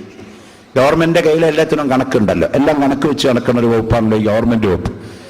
അപ്പോ മുഖ്യമന്ത്രി നിയമസഭയിൽ പറഞ്ഞു. മുഖ്യമന്ത്രി നിയമസഭയെ പറഞ്ഞു എന്നാൽ ബുഖാരിയിൽ ഒരു ഹദീസ് വന്നതിന് തത്തില്ല, നോണുണ്ടാവില്ല. കാരണം അപ്പുറത്തിരിക്കണ IAS IPS ഉദ്യോഗസ്ഥന്മാർ എഴുതി കൊടുത്ത ആ ലിസ്റ്റാണ് മുഖ്യമന്ത്രി നിയമസഭയെ വായിക്കുന്നത്. മുഖ്യമന്ത്രി പറഞ്ഞു, ഈ ഗവൺമെന്റ് അധികാരത്തിൽ വന്നിട്ട് 7000 ചില്ലാനം സ്ത്രീ പീഡന കേസുണ്ടായി. അപ്പൊ വേറെ ഒരു MLAക്ക് സംശയം, സ്ത്രീ പീഡനം എന്ന് പറഞ്ഞാൽ പറ്റൂല, അതിൽ ഒറിജിനൽ ബലാത്സംഗം എത്രയുണ്ട്, ബലാത്സംഗം അല്ലാത്തരത്തരുണ്ട്. അപ്പൊ അതിന് വ്യക്തമായ മറുപടി ആൻസർ കൊടുത്തു. 4000 കത്തൻ മാനഭംഗം ആണ്, ബാക്കിയുള്ളതൊക്കെ അവിടെ ഇവിടെയും തൊട്ടതും പിടിച്ചതൊക്കെയാണ്. വ്യഭിചാരത്തിൽ അങ്ങനെ ഉണ്ടല്ലോ, കണ്ണുകൊണ്ട് നോക്കിയാൽ കണ്ണിന്റെ വിചാരം, കൈകൊണ്ട് പിടിച്ചാൽ കൈയിന്റെ വിചാരം, ഹൃദയം കൊണ്ട് ആഗ്രഹിച്ചാൽ അതിന്റെ വിചാരം, കാലുകൊണ്ട് നടന്ന കാലിന്റെ വിചാരം. ഇസ്ലാമത്തില് വ്യഭിചാരത്തിന് പല സെക്ഷനായി തിരിച്ചിട്ടുണ്ടല്ലോ.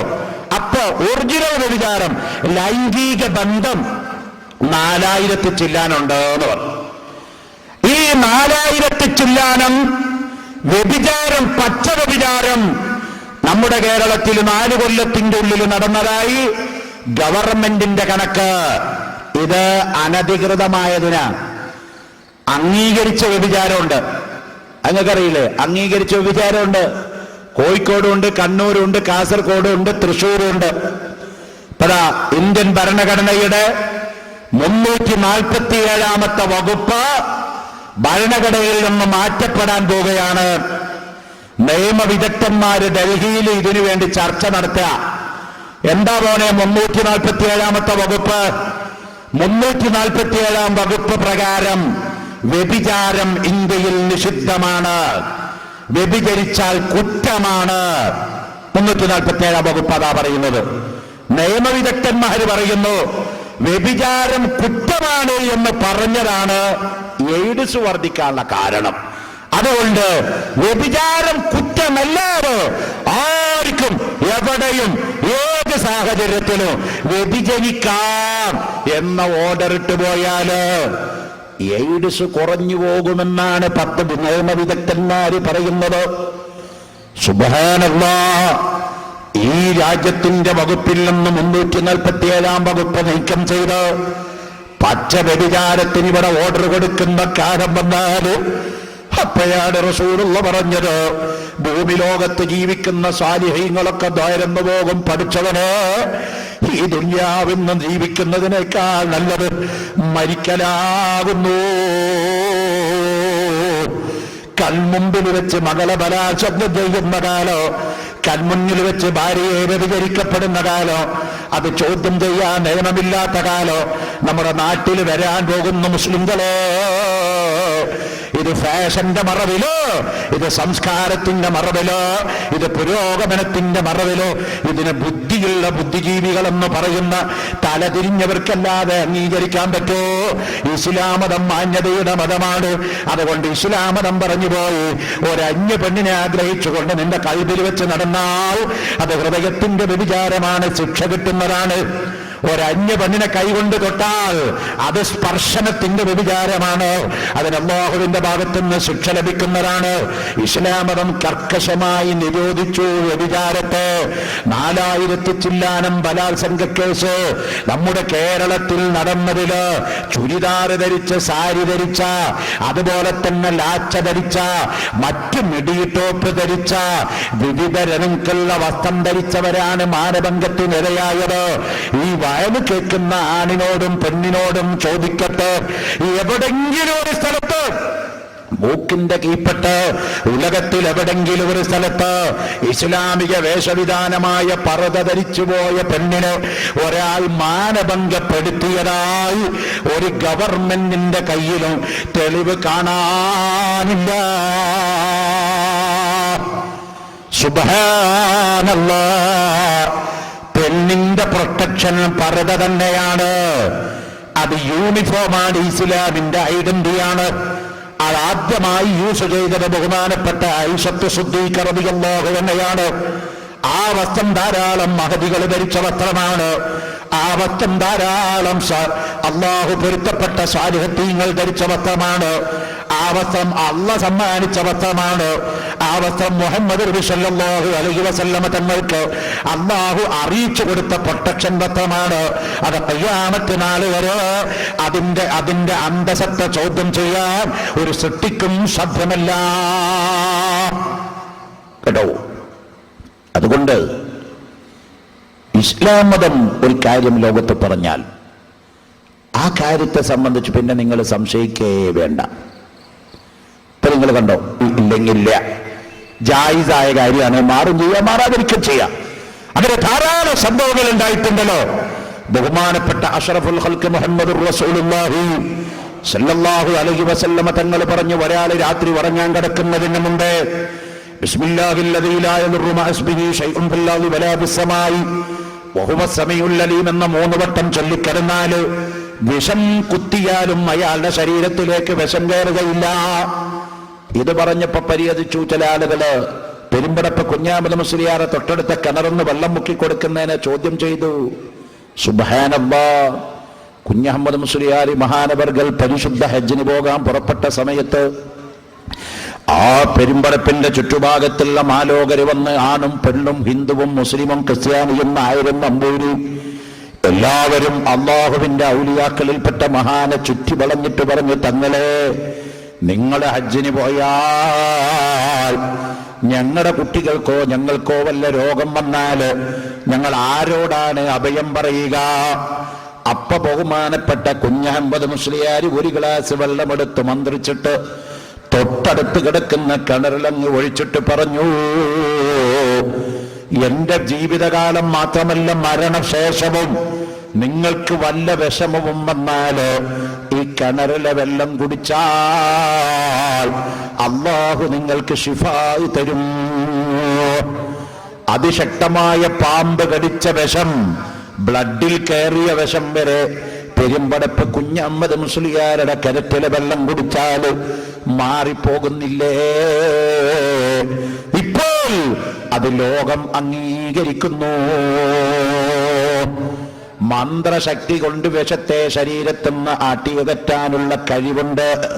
മാനസികമായ തൊറോപ്പി കൊണ്ട് മനുഷ്യ ശരീരത്തുനിന്ന് വിഷത്തെ പുറത്ത് ചാടിപ്പിക്കാമെന്ന് ആധുനിക ബിഷഗ്ഗരന്മാര് നമ്മളോട് വിളിച്ചു പറയുമ്പോ അല്ലാഹുവിന്റെ ഔലിയാക്കള് ആ ട്രീറ്റ്മെന്റ് വളരെ നേരത്തെ ചെയ്തവരാണ്.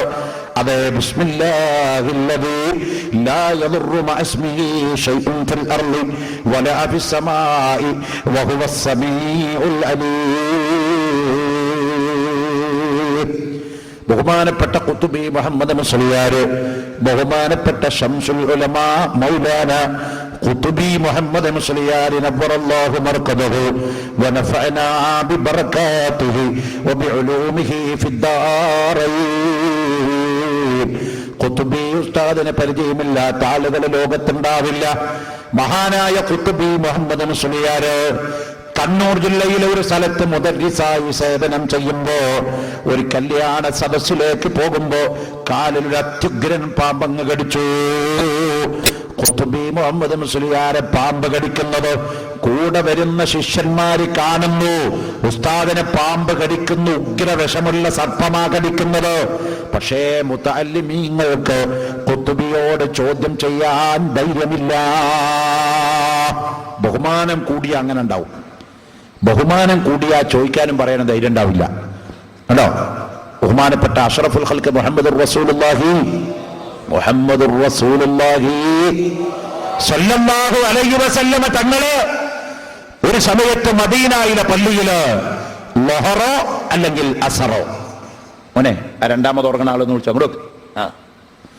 മദീനയിലെ പള്ളിയില് ലഹറോ അസറോ രണ്ടാലൊരു 4 റക്അത്തുള്ള നിസ്കാരം റസൂലുള്ള നിസ്കരിച്ചു. സഹാബത്ത് പറയാൻ, അങ്ങനെ നിസ്കാരം കഴിഞ്ഞ് 4 റക്അത്തുള്ള നിസ്കാരം 2 റക്അത്തായി റസൂലുള്ള നിസ്കരിച്ച് സലാം വീട്ടി. ഒന്നിരിക്കൽ ലോഹറാണ് അല്ലെങ്കിൽ അസറാണ്. ആ ഹദീസില് അത് റിപ്പോർട്ട് ചെയ്ത റാവി പറയുന്നു 4 റക്അത്തുള്ള പകലിന്റെ നിസ്കാരാണ്, ഒന്നിരിക്കൽ ലോഹറാണ് അല്ലെങ്കിൽ അസറാണ്, ഏതോ ആവട്ടെ 2 റക്അത്ത് നിസ്കരിച്ച് റസൂലുള്ള അസ്സലാമു അലൈക്കും അസ്സലാമു അലൈക്കും പറഞ്ഞ് സലാം വീട്ടി. സ്വഹാബാക്കളൊക്കെ ഈ സലാം വീട്ടി. കാരണം സ്വഹാബത്തിനറിയാം മുഹമ്മദ് നബി സല്ലല്ലാഹു അലൈഹി വസല്ലം 2 നിസ്കരിച്ചിട്ടുള്ളൂ. പക്ഷേ മുഹമ്മദ് നബിക്ക് ഇടക്കിടക്ക് വഹ്യ് വരുന്നത്. അപ്പൊ ചിലപ്പോ നിസ്കാരം 4 റക്അത്തുള്ള 2 വേണ്ടി ഇടയ്ക്ക് ജിബ്രീൽ വന്നിട്ടുണ്ടെങ്കിലോ നിസ്കരിക്കുന്ന സമയത്തല്ലേ ഖിബ്ല തെറ്റിച്ചു കളഞ്ഞത്. മസ്ജിദുൽ ഖിബ്ലത്തൈനി എന്ന് പറഞ്ഞ പള്ളിയിൽ അല്ലാഹുവിന്റെ റസൂൽ നിസ്കരിക്കുമ്പോഴല്ലേ ഫവല്ലിഹ് വജ്ഹക ശത്റൽ മസ്ജിദുൽ ഹറാം, മുഹമ്മദ് നബിയെ ഇപ്പൊ മുതൽ നിങ്ങളുടെ ഖിബ്ല കഅബയാക്കി വെച്ചിരിക്കുകയാണ്. ഈ ബൈത്തുൽ മുഖദ്ദസിൽ നിസ്കരിക്കുന്ന നിങ്ങൾ ഖിബ്ലയിലേക്ക് തിരിയണമെന്ന് അല്ലാഹു പറഞ്ഞത്. അവിടെ മുതൽ നിസ്കാരത്തിൽ തന്നെ ഖിബ്ല മാറ്റിച്ചു കളഞ്ഞു. ആ പള്ളിയുടെ പേര് മസ്ജിദുൽ ഖിബ്ലത്തൈൻ, 2 ഖിബ്ലയുള്ള പള്ളി എന്ന പേരിൽ മദീനയിൽ ഇന്നും നിലനിൽക്കുന്നു ആ പള്ളി. അപ്പൊ നിസ്കാരത്തിന്റെ ഇടയിൽ ജിബ്രീൽ അലൈഹിസ്സലാം എന്ന മലക്ക് വഹ്യ് കൊണ്ടുവന്ന് ഖിബ്ല മാറ്റിച്ചിട്ടുണ്ട്, പല കാര്യങ്ങളും നടന്നിട്ടുണ്ട്. അപ്പൊ സ്വഹാബാക്കളൊക്കെ വിശ്വസിച്ചു 4 റക്അത്തുള്ള ളുഹർ 2 റക്അത്തായി നിസ്കരിച്ച് സലാം വീട്ടിയത് ജിബ്രീൽ അലൈഹിസ്സലാം എന്ന മലക്ക് വല്ല ഇൻഫർമേഷൻ കൊടുത്തത് കൊണ്ടാവും. അതുകൊണ്ട് അബൂബക്കർ സിദ്ദീഖ് വ ഉമർ ഇബ്നുൽ ഖത്താബ് വ ഉസ്മാൻ ദിന്നൂറൈൻ റളിയല്ലാഹു തആല അൻഹും ഇവരൊക്കെ നബി തങ്ങളുടെ പിറകിലുണ്ട്. ഒരാൾ ഒരു അക്ഷരം മിണ്ടിയില്ല.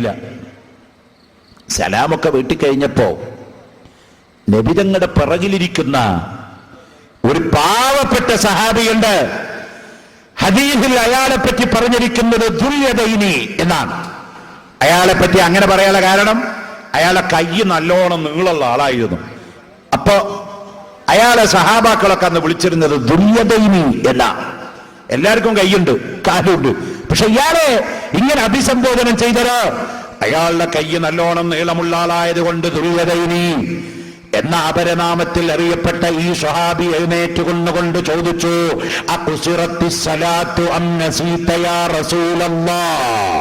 എന്താ ചോദ്യം?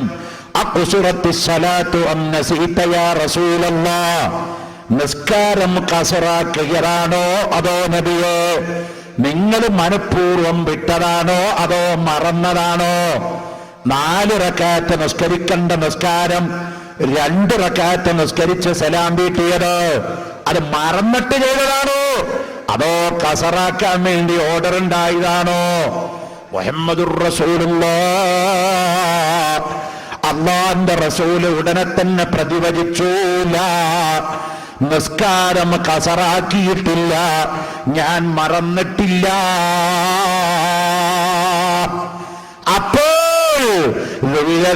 പറഞ്ഞില്ല, നബിയേ ഒന്നിരിക്കൽ നിങ്ങൾ കസറാക്കി 2ആക്കി, അല്ലെങ്കിൽ നിങ്ങൾ മറന്നു 2-1 ഇവിടെ നടന്നിട്ടുണ്ടെന്ന് പറഞ്ഞപ്പോ ബഹുമാനപ്പെട്ട റസൂലുള്ള 3-മതും പറഞ്ഞില്ല, ഇല്ല, നിസ്കാരം കസറാക്കിയിട്ടില്ല, ഞാൻ മറന്നിട്ടില്ല. 3-മതും ദുൽയദൈനി പറഞ്ഞില്ല, യാ റസൂലല്ലാഹ്, അല്ല നബിയോ നിങ്ങൾ 2 നിസ്കരിച്ചിട്ടുള്ളൂ. ഇത് കേട്ടപ്പോ അഷ്റഫുൽ ഖൽഖ് മുഹമ്മദുർ റസൂലുള്ളാഹി തങ്ങള് വലഭാഗത്തിരിക്കുന്ന 1-ാം നമ്പറുകാരനായ അബൂബക്കർ സിദ്ദീഖ് തങ്ങളെ നോക്കിക്കൊണ്ട് ചോദിക്കുകയാണ്, അസദഖ ദുൽയദൈനി, ദുൽയദൈനി പറഞ്ഞത് സത്യമാണോ? അപ്പോൾ വിനയം കൊണ്ട് അബൂബക്കർ തങ്ങൾ പറഞ്ഞു പോയി, നഅം യാ റസൂലല്ലാഹ്, നഅം യാ റസൂലല്ലാഹ്, ദുൽയദൈനി പറഞ്ഞത് സത്യമാണ് നബിയേ. അബൂബക്കർ തങ്ങൾക്കറിയാം റസൂലുള്ള 2 നിസ്കരിച്ചിട്ടുള്ളൂ, പക്ഷേ പെട്ടെന്നങ്ങ് കയറി അറ്റേക്ക് ചെയ്ത് ചോദിക്കൽ അപമര്യാദയാണ്. ഉസ്താദിനൊരു തെറ്റുപറ്റിപ്പോയാല് ആരായാലും തെറ്റുപറ്റിയാൽ ഞാൻ ചോദ്യം ചെയ്യും എന്ന പിടിവാശി ഇസ്ലാമികമല്ല. ചോദിക്കേണ്ടവരോട് ചോദിക്കേണ്ട രൂപത്തിലാ ചോദിക്കേണ്ടത്. ദുൽയദൈനി അങ്ങ് കയറി അറ്റേക്ക് ചെയ്തുകൊണ്ട് ചോദിച്ചു, സ്വഹാബത്ത് പിന്തിച്ചു. റസൂലുള്ളാഹിന്റെ പക്കൽ നിന്ന് വിശദീകരണം തരാൻ കാത്തിരുന്നു. അബൂബക്കർ തങ്ങൾ പറഞ്ഞു, പറഞ്ഞത് ശരിയാ നബിയേ, ഞങ്ങളങ്ങ് എടുത്തു ചാടാതത് മുഹമ്മദ് നബിയോടുള്ള ബഹുമാനം കൊണ്ടാണ്. കാരണം മുഹമ്മദ് റസൂലുള്ളാഹി ഉടൽ അലൈഹിസ്സലാം പോലും വളരെ പേടിച്ച് ഇറങ്ങി വരുന്ന റസൂലുള്ളാഹിന്റെ ഹദറത്തില് അല്ലാഹു തആല പോലും വളരെ ബഹുമാനിച്ചിരിക്കുന്ന പ്രവാചകന്റെ സന്നിധിയില് അങ്ങനെ അങ്ങ് അറ്റേക്ക് ഇത് ചോദിക്കാൻ പാടുണ്ടോ? അതുകൊണ്ട് ഞങ്ങളൊന്നും മിണ്ടാതിരുന്നതാണ്. ദുൽയദൈനി പറഞ്ഞത് ശരിയാണെന്ന് പറഞ്ഞപ്പോൾ അഷ്റഫുൽ ഖൽഖ് മുഹമ്മദ് റസൂലുള്ളാഹി ഉടനെ തന്നെ എഴുന്നേറ്റ് 2 റക്അത്ത് നിസ്കരിച്ചു.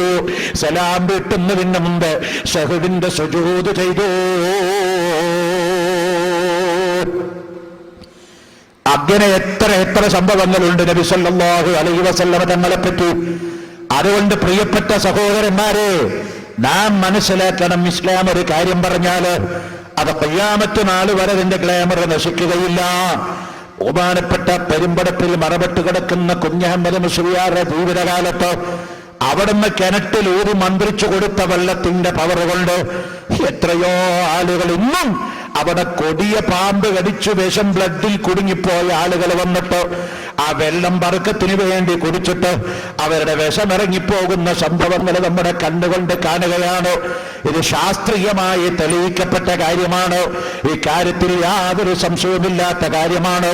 അതുകൊണ്ട് പ്രിയപ്പെട്ടവരെ, അല്ലാഹുവിന്റെ ഔലിയാക്കള്, സ്വാലിഹീങ്ങള് അവർ കാണിച്ചു തന്ന യഥാർത്ഥമായ മാതൃക നമ്മുടെ ജീവിതത്തിൽ നമ്മൾ കൊണ്ടുവരണോ. മരണം വരെ അത് നിലനിർത്തണോ. ലോകം ഏറ്റവും അധികം മുസീബത്തിലേക്ക് നീങ്ങി നീങ്ങുന്ന ഈ കാലഘട്ടത്തില് അല്ലാഹുവിന്റെ റസൂല് നമുക്ക് പഠിപ്പിച്ചു തന്ന ഔറാദുകളും ദിക്റുകളും തസ്ബീഹുകളോ തഹ്ലീലുകളും നമ്മുടെ ആയുധങ്ങളാക്കി ഇബാദത്തുകളിൽ കൂടുതൽ കൂടുതൽ തലദ്ദുദ് നമുക്കുണ്ടാവണോ, ഇബാദത്തുകളിൽ നമ്മൾ രസമുള്ളവരാകണോ, നിസ്കരിക്കാൻ മടി തോന്നരുത്, നോമ്പ് നോക്കാൻ മടി തോന്നരുത്, ഖുർആൻ ഓതാൻ മടി തോന്നരുത്, വഅദിന്റെ മജ്ലിസിൽ വരാൻ മടി തോന്നരുത്. ബഹുമാനപ്പെട്ട ഖുത്ബി മുഹമ്മദ് മുസ്ലിയാരെ പറ്റി പറഞ്ഞു. അതിന്റെ ഇടയിലാണ് ദുൽയദൈനിയുടെ ചരിത്രം വന്നുപോയത്. ബഹുമാനപ്പെട്ട ഖുത്ബി മുഹമ്മദ് മുസ്ലിയാരോട് ശിഷ്യന്മാര് പാമ്പ് കടിച്ച വിഷയം പറയാൻ പേടിച്ചു നിൽക്കുന്നു. ആ കൂട്ടത്തിൽ ദുൽയദൈനെ പോലെ ഒരു മുസ്ലിമുണ്ടായിരുന്നു. അയാള് ഒരു കടുത്ത പ്രകൃതക്കാരനാ. അയാൾ ഓടിച്ചെന്നിട്ട് ചോദിച്ചു, ഉസ്താദിനിപ്പോ ഒരു പാമ്പ് കടിച്ചിട്ടുണ്ട് പറഞ്ഞു. അവ ഖുത്ബി തങ്ങളൊന്നും വേണ്ടിയില്ല, നേരെ കല്യാണ വീട്ടിൽ പോയി നല്ല കോഴി ബിരിയാണിയൊക്കെ അടിച്ച് തിരിച്ചു വരിക. ഉറങ്ങല്ലേ. തിരിച്ചു വരുന്ന സമയത്ത് ഖുത്ബിയെ കടിച്ച പാമ്പ് അതേ സ്പോട്ടില് അവിടെ ചത്ത് കിടക്കുന്നു. കടികൊണ്ട ഖുത്ബിക്ക് യാതൊരു കുഴപ്പമില്ല, വളരെ ഹാപ്പിയാണ്, തല കറങ്ങുന്നില്ല, വിയപ്പില്ല, ഒന്നുമില്ല. കിഡ്നി ഓഫാകും പാമ്പ് കടിച്ചാല്, ബ്ലഡ് കട്ടയാവും, കിഡ്നിയുടെ പ്രവർത്തനം നിൽക്കും. അതുകൊണ്ടാണ് പാമ്പ് കടിച്ച ആളുകളെ പെട്ടെന്ന് ഡയാലിസ് ചെയ്യുന്നത്. അറിയാലോ, ആ ഖുത്ബി തങ്ങളെ പഠിച്ച പാമ്പ് അവിടെ ചത്ത് കിടക്കണു, ഖുത്ബിക്ക് പ്രയാസമൊന്നുമില്ല. അപ്പൊ കുട്ടികളൊക്കെ പാടെ ചോദിച്ചു, ഉസ്താദ് എന്താ ഇതിന്റെ കാരണം? ഉഗ്രം മൂർഖം പാമ്പാ ചത്തത്. നീർക്കോലും ഞാഞ്ഞൂളി ചേരിയും മഞ്ഞച്ചേരിയും പച്ചച്ചേരി എന്നല്ല, ഒറിജിനൽ കോബ്ര മൂർഖൻ, അതാ ചത്ത് കിടക്കുന്നത്. അപ്പൊ മുത്താലിമീങ്ങൾ ചോദിച്ചു, ഉസ്താദ് ഇതിന്റെ കാരണം എന്താ? അപ്പോഴാണ് ഖുത്ബി മുഹമ്മദ് മുസ്ലിയാർ പറഞ്ഞു കൊടുത്തത്, മുത്താലിമീങ്ങള് എല്ലാ ദിവസവും ഉറങ്ങുന്നതിന്റെ മുമ്പ് ഒരു വട്ടം ഹദ്ദാദ് റതീബ് ചൊല്ലാതെ ഞാൻ ഇന്ന് വരെ ഉറങ്ങാറില്ല. ഹദ്ദാദ് ചൊല്ലാതെ ഞാൻ ഉറങ്ങലേല്ല. അതുകൊണ്ടാണ് സയ്യിദ് അബ്ദുറഹിമാൻ ബാഫഖി തങ്ങളും ബഹുമാനപ്പെട്ട മർഹൂം ഇ.കെ. ഹസൻ മുസ്ലിയാരിനെ വറല്ലാഹു മർക്കദഹും ഈ രണ്ട് മഹാന്മാർ ഏത് പള്ളി ദർസിൽ ചെന്നാലും അവിടുത്തെ മുത്തഅല്ലിമീങ്ങളെ വിളിച്ച് ഉപദേശിക്കാറുള്ളത് നിങ്ങൾ ഹദ്ദാദ് റാത്തീബ് മുറുകെ പിടിക്കണം എന്നാണ്. ഹദ്ദാദ് റാത്തീബിലുള്ള ഓരോ ഓരോ ഓരോ ഓരോ ഓരോ വിക്റും സുബ്ഹാനല്ലാഹ് വലിയ വലിയ മിസൈലുകളാണ്. അതിലുള്ള ഓരോ വിക്റുകള് കലിമത്താനി ഖഫീഫത്താനി അലൽ ലിസാൻ ثقيلتان في الميزان حبيبتان إلى الرحمن سبحان الله وبحمده سبحان الله العظيم. അഷ്റഫുൽ ഖൽഖ് സല്ലല്ലാഹു അലൈഹി വസല്ലമ തങ്ങൾ പഠിപ്പിക്കുകയാണ്, മനുഷ്യന്റെ നാക്കിലൂടെ പറയാൻ എളുപ്പമുള്ള രണ്ട് വാക്കുകള് സഖീലത്താനി ഫിൽ മീസാൻ, മീസാൻ എന്ന തുലാസിൽ വെച്ചാൽ വല്ലാതെ ഭാരണ്ടാകുന്നത്. ഹബീബത്താനി ഇലർ റഹ്മാൻ, ഉടയ തമ്പുരാനായ പടച്ചറബിന് ഏറ്റവും ഇഷ്ടമുള്ളതാണ് ആ രണ്ട് വാക്ക്. സുബ്ഹാനല്ലാഹി വബിഹംദിഹി സുബ്ഹാനല്ലാഹിൽ അലീം. ഇതാണ് അബ്ദുല്ലാഹി ഇബ്നുൽ അലവിയുൽ ഹദ്ദാദ് തങ്ങള് തന്റെ ഷറഫാക്കപ്പെട്ട ഹദ്ദാദ് റതീബിൽ കൊണ്ടുവന്നത്. കുട്ടികളെ, കള്ള തരീഖത്തിന്റെ കൂടെ ടിക്കറ്റ് എടുക്കാൻ കറാമത്തുണ്ട് എന്ന് കേട്ടൊരു അതിനെ പിടിച്ചു വിഴുങ്ങാൻ 10,000 ധൂർത്തടിച്ച് മണ്ടുന്ന പ്രിയപ്പെട്ടവരെ, നിങ്ങൾ ഹദ്ദാദ് റാത്തീബ് ഒന്ന് ദായിമാക്കുമോ? നിങ്ങൾക്കൊരു ശൈഖും വേണ്ട, ഒരു തരീഖത്തും വേണ്ട. ബിസ്മില്ലാഹില്ലദീ ലാ യദുറു മഅസ്മിഹി ശൈഉൻ ഫിൽ അർളി വലാ ഫിസ് സമാഇ വഹുവസ് സമീഉൽ അലീം. ഇത് മുടങ്ങാതെ ചൊല്ലിയാല് പാമ്പ് കടിക്കില്ല, കടിച്ചാലോ വിഷം കയറില്ല. ബഹുമാനപ്പെട്ട ഖുത്ബി തങ്ങളുടെ കറാമത്തിന്റെ കാരണം അതാണ്. അഊദു ബികലിമാതി താമ്മാതി മിൻ ശർരി മാ ഖലഖ, ഇത് ചൊല്ലിയാല് അവനെ ശൈത്താൻ പിടിക്കുകയില്ലെന്ന് ഖാല റസൂലുള്ളാഹി. അബ്ദുല്ലാഹി ഇബ്നു മസ്ഊദ് റളിയല്ലാഹു അൻഹു കേട്ടിട്ടില്ലേ മോനെ? ആരാ അബ്ദുല്ലാഹി ഇബ്നു മസ്ഊദ്? എന്താ മിണ്ടാതിരിക്കണ്? നമ്പർ ഇസ്ലാമിന്റെ ആജീവനാന്ത ശത്രുവിനെ കൊന്ന ധീരനാണ് അബ്ദുല്ലാഹി ഇബ്നു മസ്ഊദ് റളിയല്ലാഹു അൻഹു. ആരാ ഇസ്ലാമിന്റെ ആജീവനാന്ത ശത്രു? അബൂജാഹില്, ലഅനത്തുല്ലാഹി അലൈഹി. അയാളെ ബദറിൽ കൊന്ന ആള് അബ്ദുല്ലാഹി ഇബ്നു മസ്ഊദ് തങ്ങളാ. ബദറിന്റെ ചരിത്രം നോക്കിയാൽ കാണാം, അബ്ദുല്ലാഹി ഇബ്നു മസ്ഊദ് റളിയല്ലാഹു അൻഹു ഉയരം കുറഞ്ഞൊരു സഹാബിയാ. ഉയരം കുറവാ. അദ്ദേഹം ബദറിൽ ഇങ്ങനെ വാളും പിടിച്ചിങ്ങനെ നടക്കുക. ബദർ യുദ്ധമൊക്കെ കഴിഞ്ഞപ്പോ ആരൊക്കെ ചത്തത് എന്നിങ്ങനെ നോക്കി നടക്കുക. അപ്പൊ ഒരു സ്ഥലത്ത് ചെന്നപ്പോ ഷൈബത്ത് 2 കഷ്ണായി കിടക്കുന്നത് കണ്ടു. ഒരു സ്ഥലത്ത് ചെന്നപ്പോ ഉത്തുബത്ത് ചത്ത് കിടക്കുന്നത് കണ്ടു. വേറൊരു സ്ഥലത്ത് ചെന്നപ്പോ വലീദ് ഹംസത്തുൽ കറാറിന്റെ വെട്ടുകൊണ്ട് 2 പിളപ്പായി കിടക്കുന്നത് കണ്ടു. അബൂജാഹിൽ എവിടെ എന്നിങ്ങനെ തെരഞ്ഞ് നടക്കുമ്പോ ഒരു മല പോലത്തെ ഒരു സാധനം ഇങ്ങനെ കിടക്കുന്നു കണ്ടു. അബ്ദുല്ലാഹി ഇബ്നു മസ്ഊദ് റളിയല്ലാഹു അൻഹു പറയാണ്, ഞാൻ അവിടെ ചെന്നിട്ട് ഇത് മലയാണോ മനുഷ്യരാണോ എന്നറിയാൻ കാലുകൊണ്ടൊന്ന് ചവിട്ടി നോക്കുമ്പോ ഇതൊന്ന് എനക്കുണ്ട്. അതൊക്കെ എങ്ങനെ ഒന്ന് വായിച്ചു. അബ്ദുല്ലാഹി ഇബ്നു മസ്ഊദ് റളിയല്ലാഹു അൻഹു ഇയാളെ ഒന്ന് മറിച്ചിടാൻ വേണ്ടി അടിയിലൂടെ തന്റെ കയ്യിലുള്ള വാലങ്ങ് ഉള്ളിലോട്ട് തിരികെയിട്ട് പാര വെക്കണ പോലെ ഇങ്ങോട്ട് മറിച്ചിട്ടപ്പോ അബൂജാഹില നീക്കാൻ വേണ്ടി നോക്കി, പക്ഷേ അനങ്ങാൻ പറ്റുന്നില്ല. വേണ്ടടത്തേക്ക് നല്ല അടി കിട്ടിയിരിക്കുക, ചത്തിട്ടില്ല. അബൂജാഹിലിനോട് പറഞ്ഞു, അബ്ദുല്ലാഹി ഇബ്നു മസ്ഊദ് പറഞ്ഞു, എടാ അബൂജാഹിലെ, നിന്നെ കൊല്ലാനാ ഞാൻ വന്നിരിക്കുന്നത്. ഉടൻ അബൂജാഹിൽ പറയാണ്, എന്താണെന്നറിയോ അബ്ദുല്ലാഹി ഇബ്നു മസ്ഊദേ, എനിക്ക് ഈ ഭൂമിയിലുള്ള ഏറ്റവും വലിയ വിഷം അതാണ്. നിന്നെ പോലത്തെ ഒരു ഞാഞ്ഞൂളിനെ കൊണ്ട് ഞാൻ മരിക്കുകയാണല്ലോ. എന്നെ അൻവേ അലിയൊക്കെ കൊല്ലുകയാണെങ്കിൽ എനിക്കത് വല്ലാത്ത സന്തോഷം ഉണ്ടാകുമായിരുന്നു. നീ ഉയരം കുറഞ്ഞ നെയ്യ്, അത് മാത്രമല്ല നെയ്യ് മക്കയിലോ മദീനയിലോ അത്ര വലിയ പേര് കേട്ട ആളൊന്നുമല്ല. അത് മാത്രമല്ല, നീ എന്നെ കൊല്ലാൻ വേണ്ടി കൊണ്ടുവന്നിരിക്കുന്ന വാളോ മൂർച്ചയില്ലാത്ത ഒരു സാധനം. നിന്റെ കയ്യിൽ ആകെ അതേ ഉള്ളൂ. ബദറിലൊക്കെ വരുമ്പോഴേ അതിന്റെ അബ്ദുല്ലാഹി ഇബ്നു മസ്ഊദിന്റെ വാളിന്റെ തലപ്പ് പൊട്ടിപ്പോയിരുന്നു എന്നാ പറയുന്നത്. ആ വാള് കൊണ്ടാണോ നീ എന്നെ കൊല്ലുന്നത്? അബ്ദുല്ലാഹി ഇബ്നു മസ്ഊദ് പറഞ്ഞു, അതെ, ഈ വാള് കൊണ്ട് നിന്നെ ഞാൻ കൊല്ലുമെന്ന് പറഞ്ഞു. അപ്പൊ അബൂജാഹിൽ ലഅനത്തുല്ലാഹി അലൈഹി പറഞ്ഞു, അബ്ദുല്ലാ, നീ ഒരു സഹായം എനിക്ക് ചെയ്യണം. മരണത്തിന് മുമ്പ് 2 കാര്യം നിന്നോട് ഞാൻ ആവശ്യപ്പെടുക. അങ്ങനെ ഉണ്ടല്ലോ, കൊലക്ക് വിധിക്കപ്പെട്ട ആ കൊലക്കുറ്റവാളിക്ക് മരണത്തിന് മുമ്പേ ഏത് ജുഡീഷ്യലും ചോദിക്കും, അവസാനമായിട്ട് വല്ലതും പറയാണ്ടോ? അവസാനമായിട്ട് വല്ലതും പറയാം. അബൂജാഹിലിന് 2 പറയാനുള്ളത്. ഒന്ന്, നീ എന്നെ കൊല്ലുമ്പോ എന്റെ കയ്യിലുള്ള വാള് കൊണ്ട് എന്നെ കൊല്ലണം. അതായത് സ്വർണത്തിന്റെ പിടിയുള്ള ഒരു വാളുണ്ട്, അതുകൊണ്ട് എന്റെ കഴുത്ത് മുറിക്കണം. രണ്ടാമത്, നീ എന്നെ കൊല്ലുമ്പോണ്ടല്ലോ, സാധാരണ ആൾക്കാരുടെ കഴുത്ത് ഹൽക്കൽ വെച്ച് മുറിക്കുന്നത് പോലെ എന്റെ കഴുത്ത് ഇവിടെ വെച്ച് മുറിക്കരുത്. എന്റെ കഴുത്ത് ഇവിടെ നിന്ന് ഇറക്കി മുറിക്കണം. അപ്പൊ അബ്ദുല്ലാഹി ഇബ്നു മസ്ഊദ് ചോദിച്ചു, അതെന്തിനാണടാ അബൂജാഹിലേ നിന്റെ കഴുത്ത് ഇറക്കി മുറിക്കുന്നത്? അബൂജാഹിൽ അതിന് പറഞ്ഞ മറുപടി എന്താണെന്നോ, നിന്റെ നേതാവ് മുഹമ്മദ് ഉണ്ടല്ലോ, എന്റെ കഴുത്തൊന്ന് കണ്ടു ഞെട്ടട്ടെ. وموسى الذي رباه جبريل كافر وموسى الذي رباه فرعون مرسل.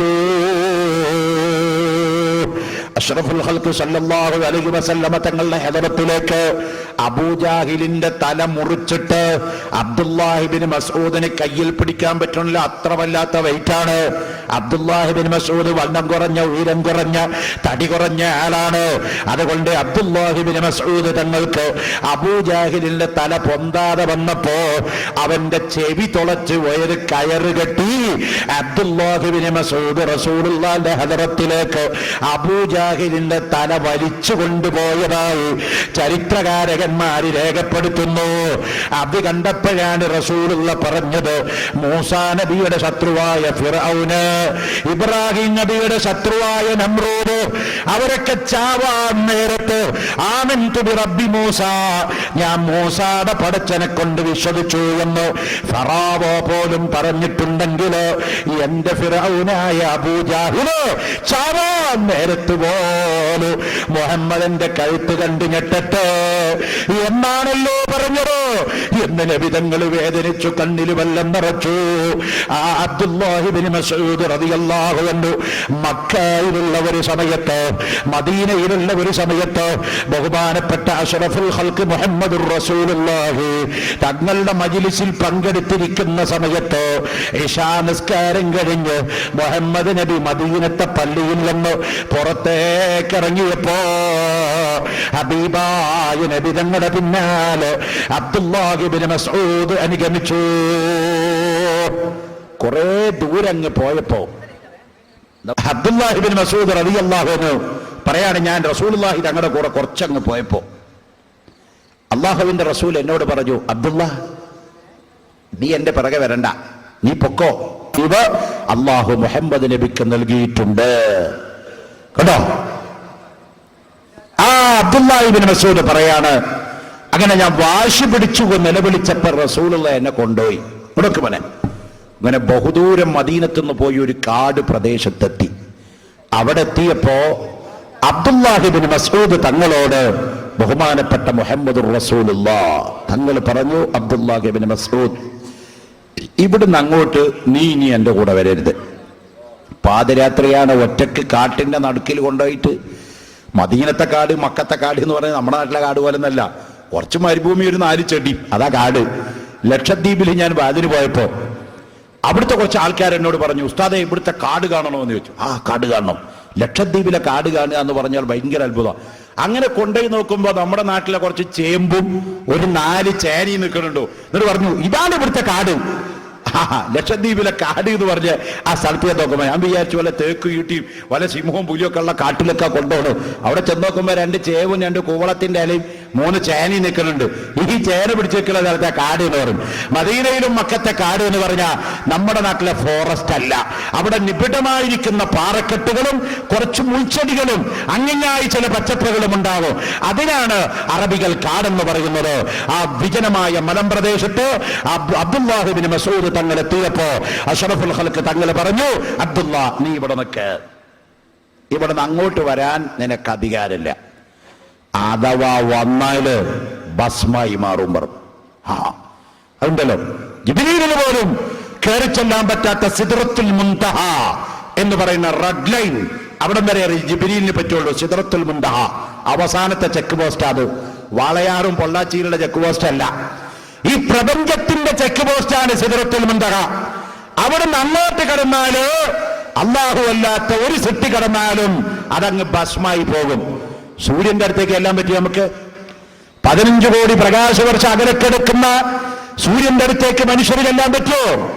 നൈട്രജനും ഹീലിയവും കത്തിക്കൊണ്ടിരിക്കുന്ന സൂര്യന്റെ പ്രകാശം കൊണ്ട് നമ്മളൊക്കെ കരിഞ്ഞു പോകല്ലേ. അല്ലാഹു നൂറുസ് സമാവാതി വൽ അർളി, നേരത്തെ പറഞ്ഞ ആയത്ത് മറന്നു പോകണ്ട. അല്ലാഹുവാണ്. അല്ലാഹു നൂറുസ് സമാവാതി വൽ അർളി, പ്രപഞ്ചത്തിന്റെ മുഴുവൻ ലൈറ്റ് ഹൗസാണ് അല്ലാഹ്. അതേ, സൂര്യനിലേക്ക് പ്രകാശം വരുന്നതും ചന്ദ്രനിൽ പ്രകാശം കിട്ടുന്നതോ ചൊവ്വയിലേക്ക് വരുന്നതോ പ്രപഞ്ചത്തിന് വെളിച്ചം വരുന്നതോ അള്ളാന്റെ പ്രകാശത്തിനാണ്. ഫഖാലൽ ഇൽമു നൂറുല്ലാഹി ഹഖ്ഖാ വനൂറുല്ലാഹി ലാ യുഅ്താലി ആസീ. അള്ളാഹുവിന്റെ പ്രകാശത്തിന്റെ ഭാഗം തന്നെയാണ് അള്ളാന്റെ ഇൽമ്. അപ്പൊ അള്ളാഹു ഒരു വലിയ പ്രകാശമാണ്. സിദ്റത്തുൽ മുൻതഹയുടെ അപ്പുറത്ത് കടന്നാല് ആ പ്രകാശത്തിന്റെ ശക്തി കൊണ്ട് സൃഷ്ടികളൊക്കെ ഉരുകി ഭസ്മമായി മാറും. അതുകൊണ്ടാണ് റെഡ് ലൈൻ അവിടെ വരച്ചു വെച്ചിരിക്കുന്നത്. അത് ഭേദിച്ച ഒരൊറ്റ സൃഷ്ടി മാത്രമേ ഉള്ളൂ. അതാണ് അഷ്റഫുൽ ഖൽഖ് റസൂലുള്ളാഹി സല്ലല്ലാഹു അലൈഹി വസല്ലം. മോനെ എങ്ങോട്ട്? അവിടുത്തെ ലൈറ്റ് ഓഫാക്കിയപ്പോ നീച്ചു പോകുക. അതെന്തൊരു ഭയങ്കര ശബ്ദം. കറണ്ട് പോയോ? കറണ്ട് പോയതാ? ആ, കറണ്ട് പോയാ നീച്ചു പോകണ ഈമാനാ നമ്മുടെ ഈമാൻ.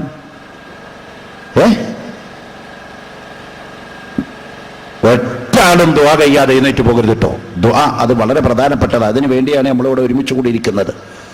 അബ്ദുല്ലാഹി ഇബ്നു മസ്ഊദ് തങ്ങൾ ആ പെരുങ്കാട്ടിൽ നിർത്തിയിട്ട് ഹബീബായ നബി തങ്ങൾ പറഞ്ഞു, അബ്ദുല്ല നീ ഇവിടെ നിൽക്ക്, ഞാൻ കുറച്ച് ആളുകൾക്ക് ഒരു ക്ലാസ് എടുക്കാണ്ട്, അത് കഴിഞ്ഞ് അധികം വൈകാതെ ഇങ്ങോട്ട് വരാം, അതുവരെ നീ ഇവിടെ നിൽക്കണം എന്ന് പറഞ്ഞപ്പോ അബ്ദുല്ലാഹി ഇബ്നു മസ്ഊദ് റളിയല്ലാഹു അൻഹു പറഞ്ഞു, റസൂലേ സംഗതിയൊക്കെ നിങ്ങൾ പറഞ്ഞത് ഞാൻ കേൾക്കാം, പക്ഷെ ഇവിടെ ഞാൻ ഒറ്റക്ക് നിൽക്കുക എന്ന് പറഞ്ഞാല് ഈ കാട്ടില് ഈ ഇരുട്ടത്ത് ശൈത്താനും ജിന്നും പ്രേതം ഭൂതവും ഒക്കെ വരുന്ന ഈ സ്ഥലത്ത് എനിക്ക് പേടിയാണ് എന്ന് പറഞ്ഞപ്പോ അഷ്റഫുൽ ഖൽഖ് റസൂലുള്ളാഹി തങ്ങൾ എന്ത് ചെയ്തു?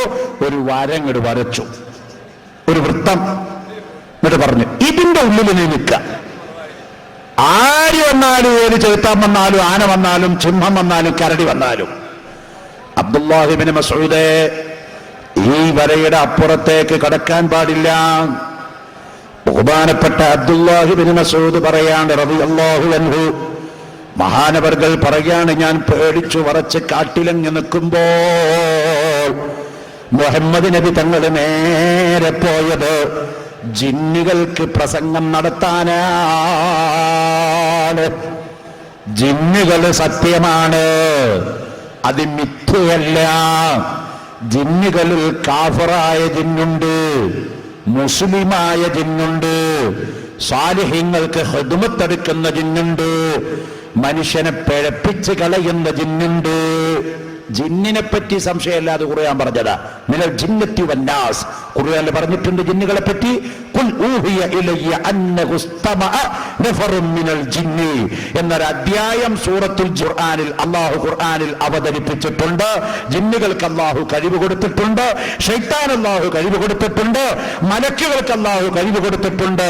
പക്ഷേ അതിനേക്കാൾ വലിയ കഴിവ് അല്ലാഹു മനുഷ്യർക്ക് നൽകിയിട്ടുണ്ട് കേട്ടോ. ജിന്നുകളുടെ പേരിൽ പല തട്ടിപ്പും കോപ്രാട്ടിപ്പൊക്കെ നടന്നുകൊണ്ടിരിക്കുക പല സ്ഥലത്തും. കാസർഗോഡ് ഒരു സ്ഥലത്ത് ഞാൻ വാദിന് പോയപ്പോ അവിടെയുള്ള കുറച്ച് കുട്ടികൾ എന്നോട് വന്നിട്ട് പറഞ്ഞു, ഉസ്താദ് ഇവിടെ ഒരു ജിന്നുണ്ട് എന്ന് പറഞ്ഞു. ഒരു ചെറിയ പെണ്ണാണ് ജിന്നെ ഹാജറാവണം, 18-20 വയസ്സായിട്ടുള്ളൂ. ഇടയ്ക്കിടയ്ക്ക് അവള് വിളിച്ചു പറയും, ഞാൻ അബ്ബാസാണ്, ഞാൻ മൈമൂനാണ്, അവനാന്നൊക്കെ എന്നെ വിളിച്ചു പറയാ.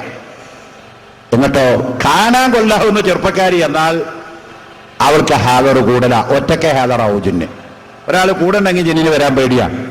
ഇങ്ങനത്തെ കാരാക്കൂസ് ജിന്ന, ഒരാളെ കണ്ട പേടിക്കണ ജിന്ന ജിന്ന്. ജിന്നുകൾക്ക് അല്ലാഹു കഴിവ് കൊടുത്തിട്ടുണ്ട്. പക്ഷേ ജിന്നിന്റെ പേരിൽ പല തട്ടിപ്പും പല വെട്ടിപ്പും നമ്മുടെ നാടുകളിൽ നടക്കുന്നുണ്ട്. ഒരു കാര്യം നമ്മൾ മനസ്സിലാക്കണം, ജിന്നിനല്ല കഴിവ്, ശൈത്താനിനല്ല കഴിവ്. കഴിവല്ലാഹു കൊടുത്തത് മനുഷ്യനാണ്. സുലൈമാൻ നബിയുടെ ചരിത്രം അതിന് തെളിവാണ്. ബിൽഖീസിന്റെ സിംഹാസനം ആരാണ് എന്റെ മുമ്പിൽ കൊണ്ടുവരാന്ന് ചോദിച്ചപ്പോ ഫഖാല ഇഫ്രീത്തും മിനൽ ജിന്നി, ജിന്നുകളുടെ കപ്റ്റനായ ഇഫ്രീത്ത് പറഞ്ഞു, എനിക്ക് ഞാൻ 6 മണിക്കൂർ സമയം തന്നാൽ ബിൽഖീസിന്റെ സിംഹാസനം ഞാൻ കൊണ്ടുവരാം. 6 മണിക്കൂർ സമയം. സുലൈമാൻ നബി അലൈഹിസ്സലാം ചോദിച്ചു, പറ്റൂല, അതിനേക്കാൾ വേഗതയിൽ കൊണ്ടുവരാൻ ആരാളുള്ളത്?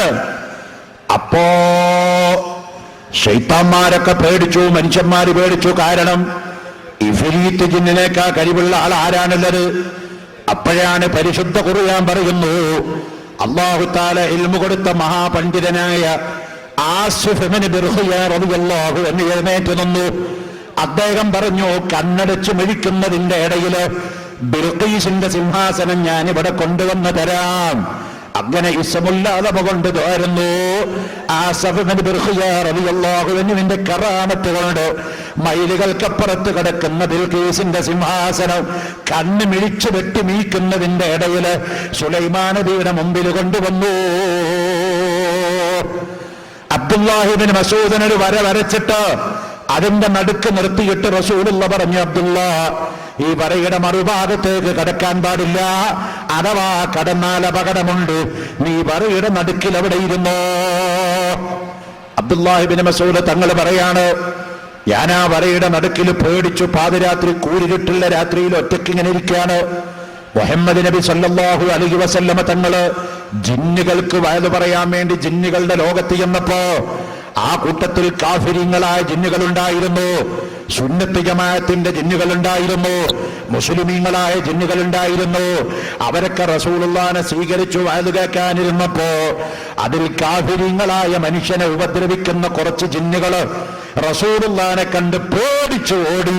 വണ്ടി വരുന്ന വഴിയിൽ അബ്ദുല്ലാഹി ഇബ്നു മസ്ഊദ്, മുഹമ്മദ് നബിയുടെ പ്രിയപ്പെട്ട ശിഷ്യൻ, ഒറ്റക്ക് നിൽക്കുന്നു. ഇത് കണ്ടപ്പോ ജിന്നിനൊരു സൗഹൃദാഹ്ലാദം. മുഹമ്മദ് നബി നമ്മളെ പേടിപ്പിച്ച് വിട്ടതല്ലേ, അതുകൊണ്ട് ഈ മുഹമ്മദ് നബിയുടെ ശിഷ്യനായ അബ്ദുല്ലാഹി ഇബ്നു മസ്ഊദിനെ ഒന്ന് വിറപ്പിക്കണോ. അബ്ദുല്ലാഹി ഇബ്നു മസ്ഊദിന്റെ അടുത്ത് വന്നപ്പോ ഒരു കാഫിറായ ജിന്നെന്ത് ചെയ്തു? അയാളുടെ കയ്യിന്റെ നഖമങ്ങ് നീട്ടി, പല്ലങ്ങ് വളർത്തി, മുടിയങ്ങ് ആടി ഉലച്ചു. അബ്ദുല്ലാഹി ഇബ്നു മസ്ഊദിനെ പേടിപ്പിച്ചു. കണ്ണു തുറിച്ചുകൊണ്ട് പിടിക്കാൻ വേണ്ടി ഓടി വന്നു. അബ്ദുല്ലാഹി ഇബ്നു മസ്ഊദ് പേടിച്ചു നിലവിളിച്ചു. പക്ഷേ റസൂലുള്ള വരച്ച വരയുണ്ടല്ലോ, അതിന്റെ തൊട്ടടുത്ത് വന്നു. ആ ജിന്ന് വരയുടെ മുകളിൽ അങ്ങ് ചവിട്ടിയിട്ട് അബ്ദുല്ലാഹി ഇബ്നു മസ്ഊദിനെ പിടിക്കാൻ വേണ്ടി കൈ നീട്ടിയപ്പോ ഇലക്ട്രിക് ഷോക്ക് അടിച്ചതുപോലെ ആ ജിന്ന് ദൂരേക്ക്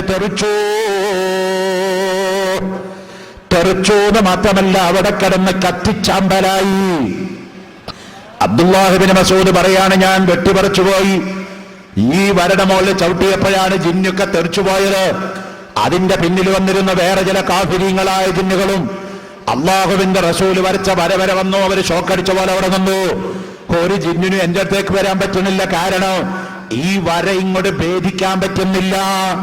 അങ്ങനെ അള്ളാഹുവിന്റെ ഹബീബായ മുഹമ്മദുർ റസൂലുള്ളാഹി തങ്ങള് ജിന്നുകൾക്ക് വയൽ പറഞ്ഞു കൊടുത്ത് തിരിച്ചു വരുമ്പോ അബ്ദുല്ലാഹി ഇബ്നു മസ്ഊദിനോട് ചോദിച്ചു, അബ്ദുല്ലാഹി ഇബ്നു മസ്ഊദ്, ഇവിടെ വല്ല വിശേഷം ഉണ്ടായോ?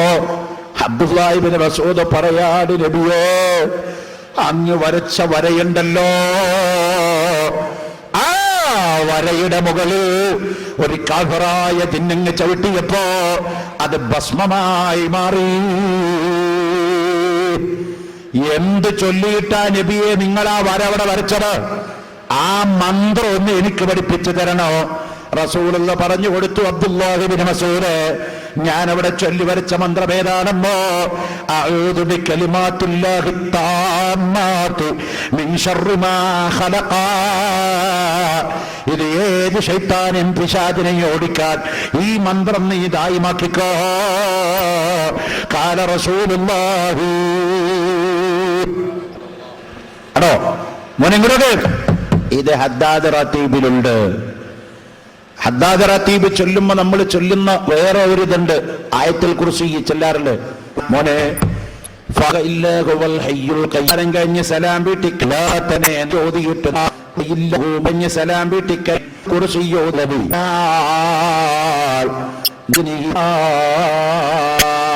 കയ്യില്ല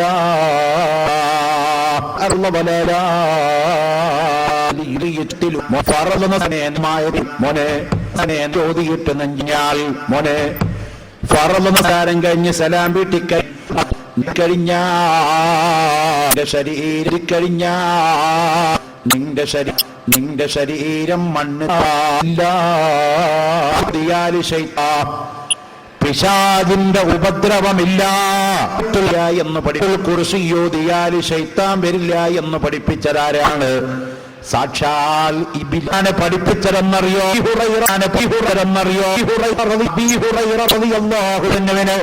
ഇബ്ലീസിനെ പഠിപ്പിച്ചു കൊടുത്തതാണ്. അബീ ഹുറൈറ, നീ ആയത്തുൽ കുർസി ഓതിയാല് ഒരു ശൈത്താനും നിന്റെ അടുത്തേക്ക് കടക്കുകയില്ല. ആയത്തുൽ കുർസി ഹദ്ദാദ് റതീബിലുണ്ട്. അഊദു ബികലിമാത്തില്ലാഹി താമ്മാത്തി മിൻ ശർരി മാ ഖലഖയുണ്ട്. ബിസ്മില്ലാഹിൽ ലദീ ലാ യദുറു മാ ഇസ്മിഹി എന്ന് പറഞ്ഞ മന്ത്രമുണ്ട്. സുബ്ഹാനല്ലാഹി സുബ്ഹാനല്ലാഹിൽ അലീം. അങ്ങനെ ഹദ്ദാദ് റതീബിൽ പറയും. ഏതൊക്കെ മന്ത്രം സല്ലല്ലാഹു അലൈഹി വസല്ലം പ്രിയപ്പെട്ടവര് അഷ്റഫുൽ ഖൽഖ് സല്ലല്ലാഹു അലൈഹി വസല്ലം തങ്ങളുടെ ഹദീസ് കൊണ്ട് സ്ഥിരപ്പെട്ട നിലനിർത്തണം. എല്ലാ വീടുകൾ നമ്മുടെ ജീവിതങ്ങളിലും ഹദാണോ ചൊല്ലണം. ഒരു വെള്ളിയും അതിനുള്ള സമയം അതിനുള്ള തിങ്കളാഴ്ച സമയം മുതലുള്ള സ്വലാന്റെ പേരിൽ ദായിമാക്കറത്തീബിനുള്ള സ്വലാത്ത് റസൂലുള്ളാഹിന്റെ ദർശിക്കണം. അല്ല ബഹുമക്കലെ ആദരിക്കണം. അല്ല അതിനെ പ്രിയമ്പക്കലാണ് ഇസ്ലാം, ബഹുമക്കലാണ് ഇസ്ലാം. അത്യുലതന്റെ പക്ഷേ റസൂൽ പക്ഷേ അവനല്ലോ നീ ഒരിക്കലും അറിയാമോ. പക്ഷേ റസൂലുള്ളാഹിക്കണം, അവരെ ആദരിക്കണം, അല്ല വർദ്ധിപ്പിക്കണം, ബിയക്കലെ ബഹുല്ലാഹുക്കണം. അല്ല ബഹുമാൻ അറിയാം കലാണ് ഇസ്ലാം. അതറുള്ളതെന്തോ അണെന്ന് ഉമരനറിയാം. പക്ഷേ അണെന്ന് ഉമരനറിയാം. പക്ഷേ നിന്നെ റസൂലുള്ള ചുംബിച്ചത് ചുംബിക്കും നൃക്കത്തുണ്ടാവാനുള്ള അല്ലലാകി അതൊക്കെ അതിഞ്ഞത് നൃക്കത്തുണ്ടാവും. സഫാടുപത്തനങ്ങൾ ഇസ്ലാമിന്റെ ഏത് പ്രവർത്തനങ്ങളുണ്ടോ അതൊക്കെ മാക്കലാണ്. അല്ല ബഹുമാനിച്ചതിന് എന്നോ ബഹുമാനിച്ചതിനെ സ്മരിക്കലാണ്. ിച്ചതിന് എന്ന് ഓർമ്മപ്പെടുത്തിക്കൊണ്ട് ഈ പ്രശ്നപ്പെട്ട സഹോദരന്മാരെ, ഈ വയൽസലാം രണ്ടാളും അറിഞ്ഞതിനെ സമയത്തേക്കലല്ലേ. അങ്ങനെ സമയത്ത് രണ്ട് കാര്യങ്ങൾ നിങ്ങൾക്ക് ചെയ്യുകയാത്തനങ്ങളുണ്ടോ ഇസ്ലാമിന്റെ ഏത് ഇബാദത്ത് അതൊക്കെ മാക്കലാണ്. അല്ല ബഹുമാനിച്ചതിനെ ബഹുമാനിക്കലാണ്. അല്ല ബഹുമാനിച്ചതിന് എന്ന് ഓർമ്മപ്പെടുത്തിക്കൊണ്ട് ഈ പ്രഭാഷണം നിർത്താൻ പോകുമ്പോ പ്രിയപ്പെട്ട സഹോദരന്മാരെ, ഈ വായനം കുറിക്കുന്ന ഈ സമയത്ത് രണ്ട് കാര്യങ്ങൾ നിങ്ങളോട് ഞാൻ വസൂയത്ത് ചെയ്യുകയാണ്. ഒന്ന്, ധാരാളം ദിക്റുകൾ നിങ്ങൾ അധികരിപ്പിക്കണം. ധാരാളം ഔറാദുകൾ നിങ്ങൾ ചൊല്ലണം. ധാരാളം സ്വലാത്തുകൾ നിങ്ങൾ ചൊല്ലണോ. നമ്മുടെ കയ്യിലുള്ള ആയുധം സ്വലാത്തുകളാണ്. നമ്മുടെ കയ്യിലുള്ള കവചങ്ങൾ ദിക്റുകളാണ്. അതുകൊണ്ടാണ് അഷ്റഫുൽ ഖൽഖ് സല്ലല്ലാഹു അലൈഹി വസല്ലം പറഞ്ഞത്, അദ്ദുആഉ സിലാഹുൽ മുഅ്മിൻ ഖാല റസൂലുള്ളാഹ്. മുസ്ലിമീങ്ങളായ ആളുകൾക്ക് വേണ്ടത് ദുആയാണ്, പ്രാർത്ഥനയാണ്. അവരുടെ ആയുധം അതാണ്. അല്ലാഹു ആ ആയുധം വെച്ചുകൊണ്ട് പ്രവർത്തിക്കാനുള്ള തൗഫീഖ് നമുക്ക് നൽകട്ടെ. ഈമാനോടെ മരിക്കാനുള്ള തൗഫീഖ് നൽകട്ടെ. അല്ലാഹുവിന്റെ ഔലിയാക്കളെ പ്രിയം വെക്കാൻ, അവരുടെ പൊരുത്തം വാങ്ങാനുമുള്ള തൗഫീഖ് നൽകട്ടെ. മുഅ്മിനീങ്ങളെ, വെള്ളിയാഴ്ച റസൂലുള്ളാഹിന്റെ ഹദറത്തിലേക്ക് ഒരു ഫാത്തിഹയും സലാത്തും ഇഖ്ലാസും മുഅവ്വദത്തൈനികളും ചൊല്ലി ഒരു ദുആക്ക് നിങ്ങൾ എണീറ്റെടുക്കണം. ബഹുമാനപ്പെട്ട നബി സല്ലല്ലാഹു അലൈഹി വസല്ലം തങ്ങളുടെ ബറക്കത്ത് കൊണ്ട് അല്ലാഹു സദസ്സ് ദുആക്ക് ഇജാബത്തുള്ള മർദിയായ ഖബൂലായ സദസ്സായി സ്വീകരിക്കട്ടെ.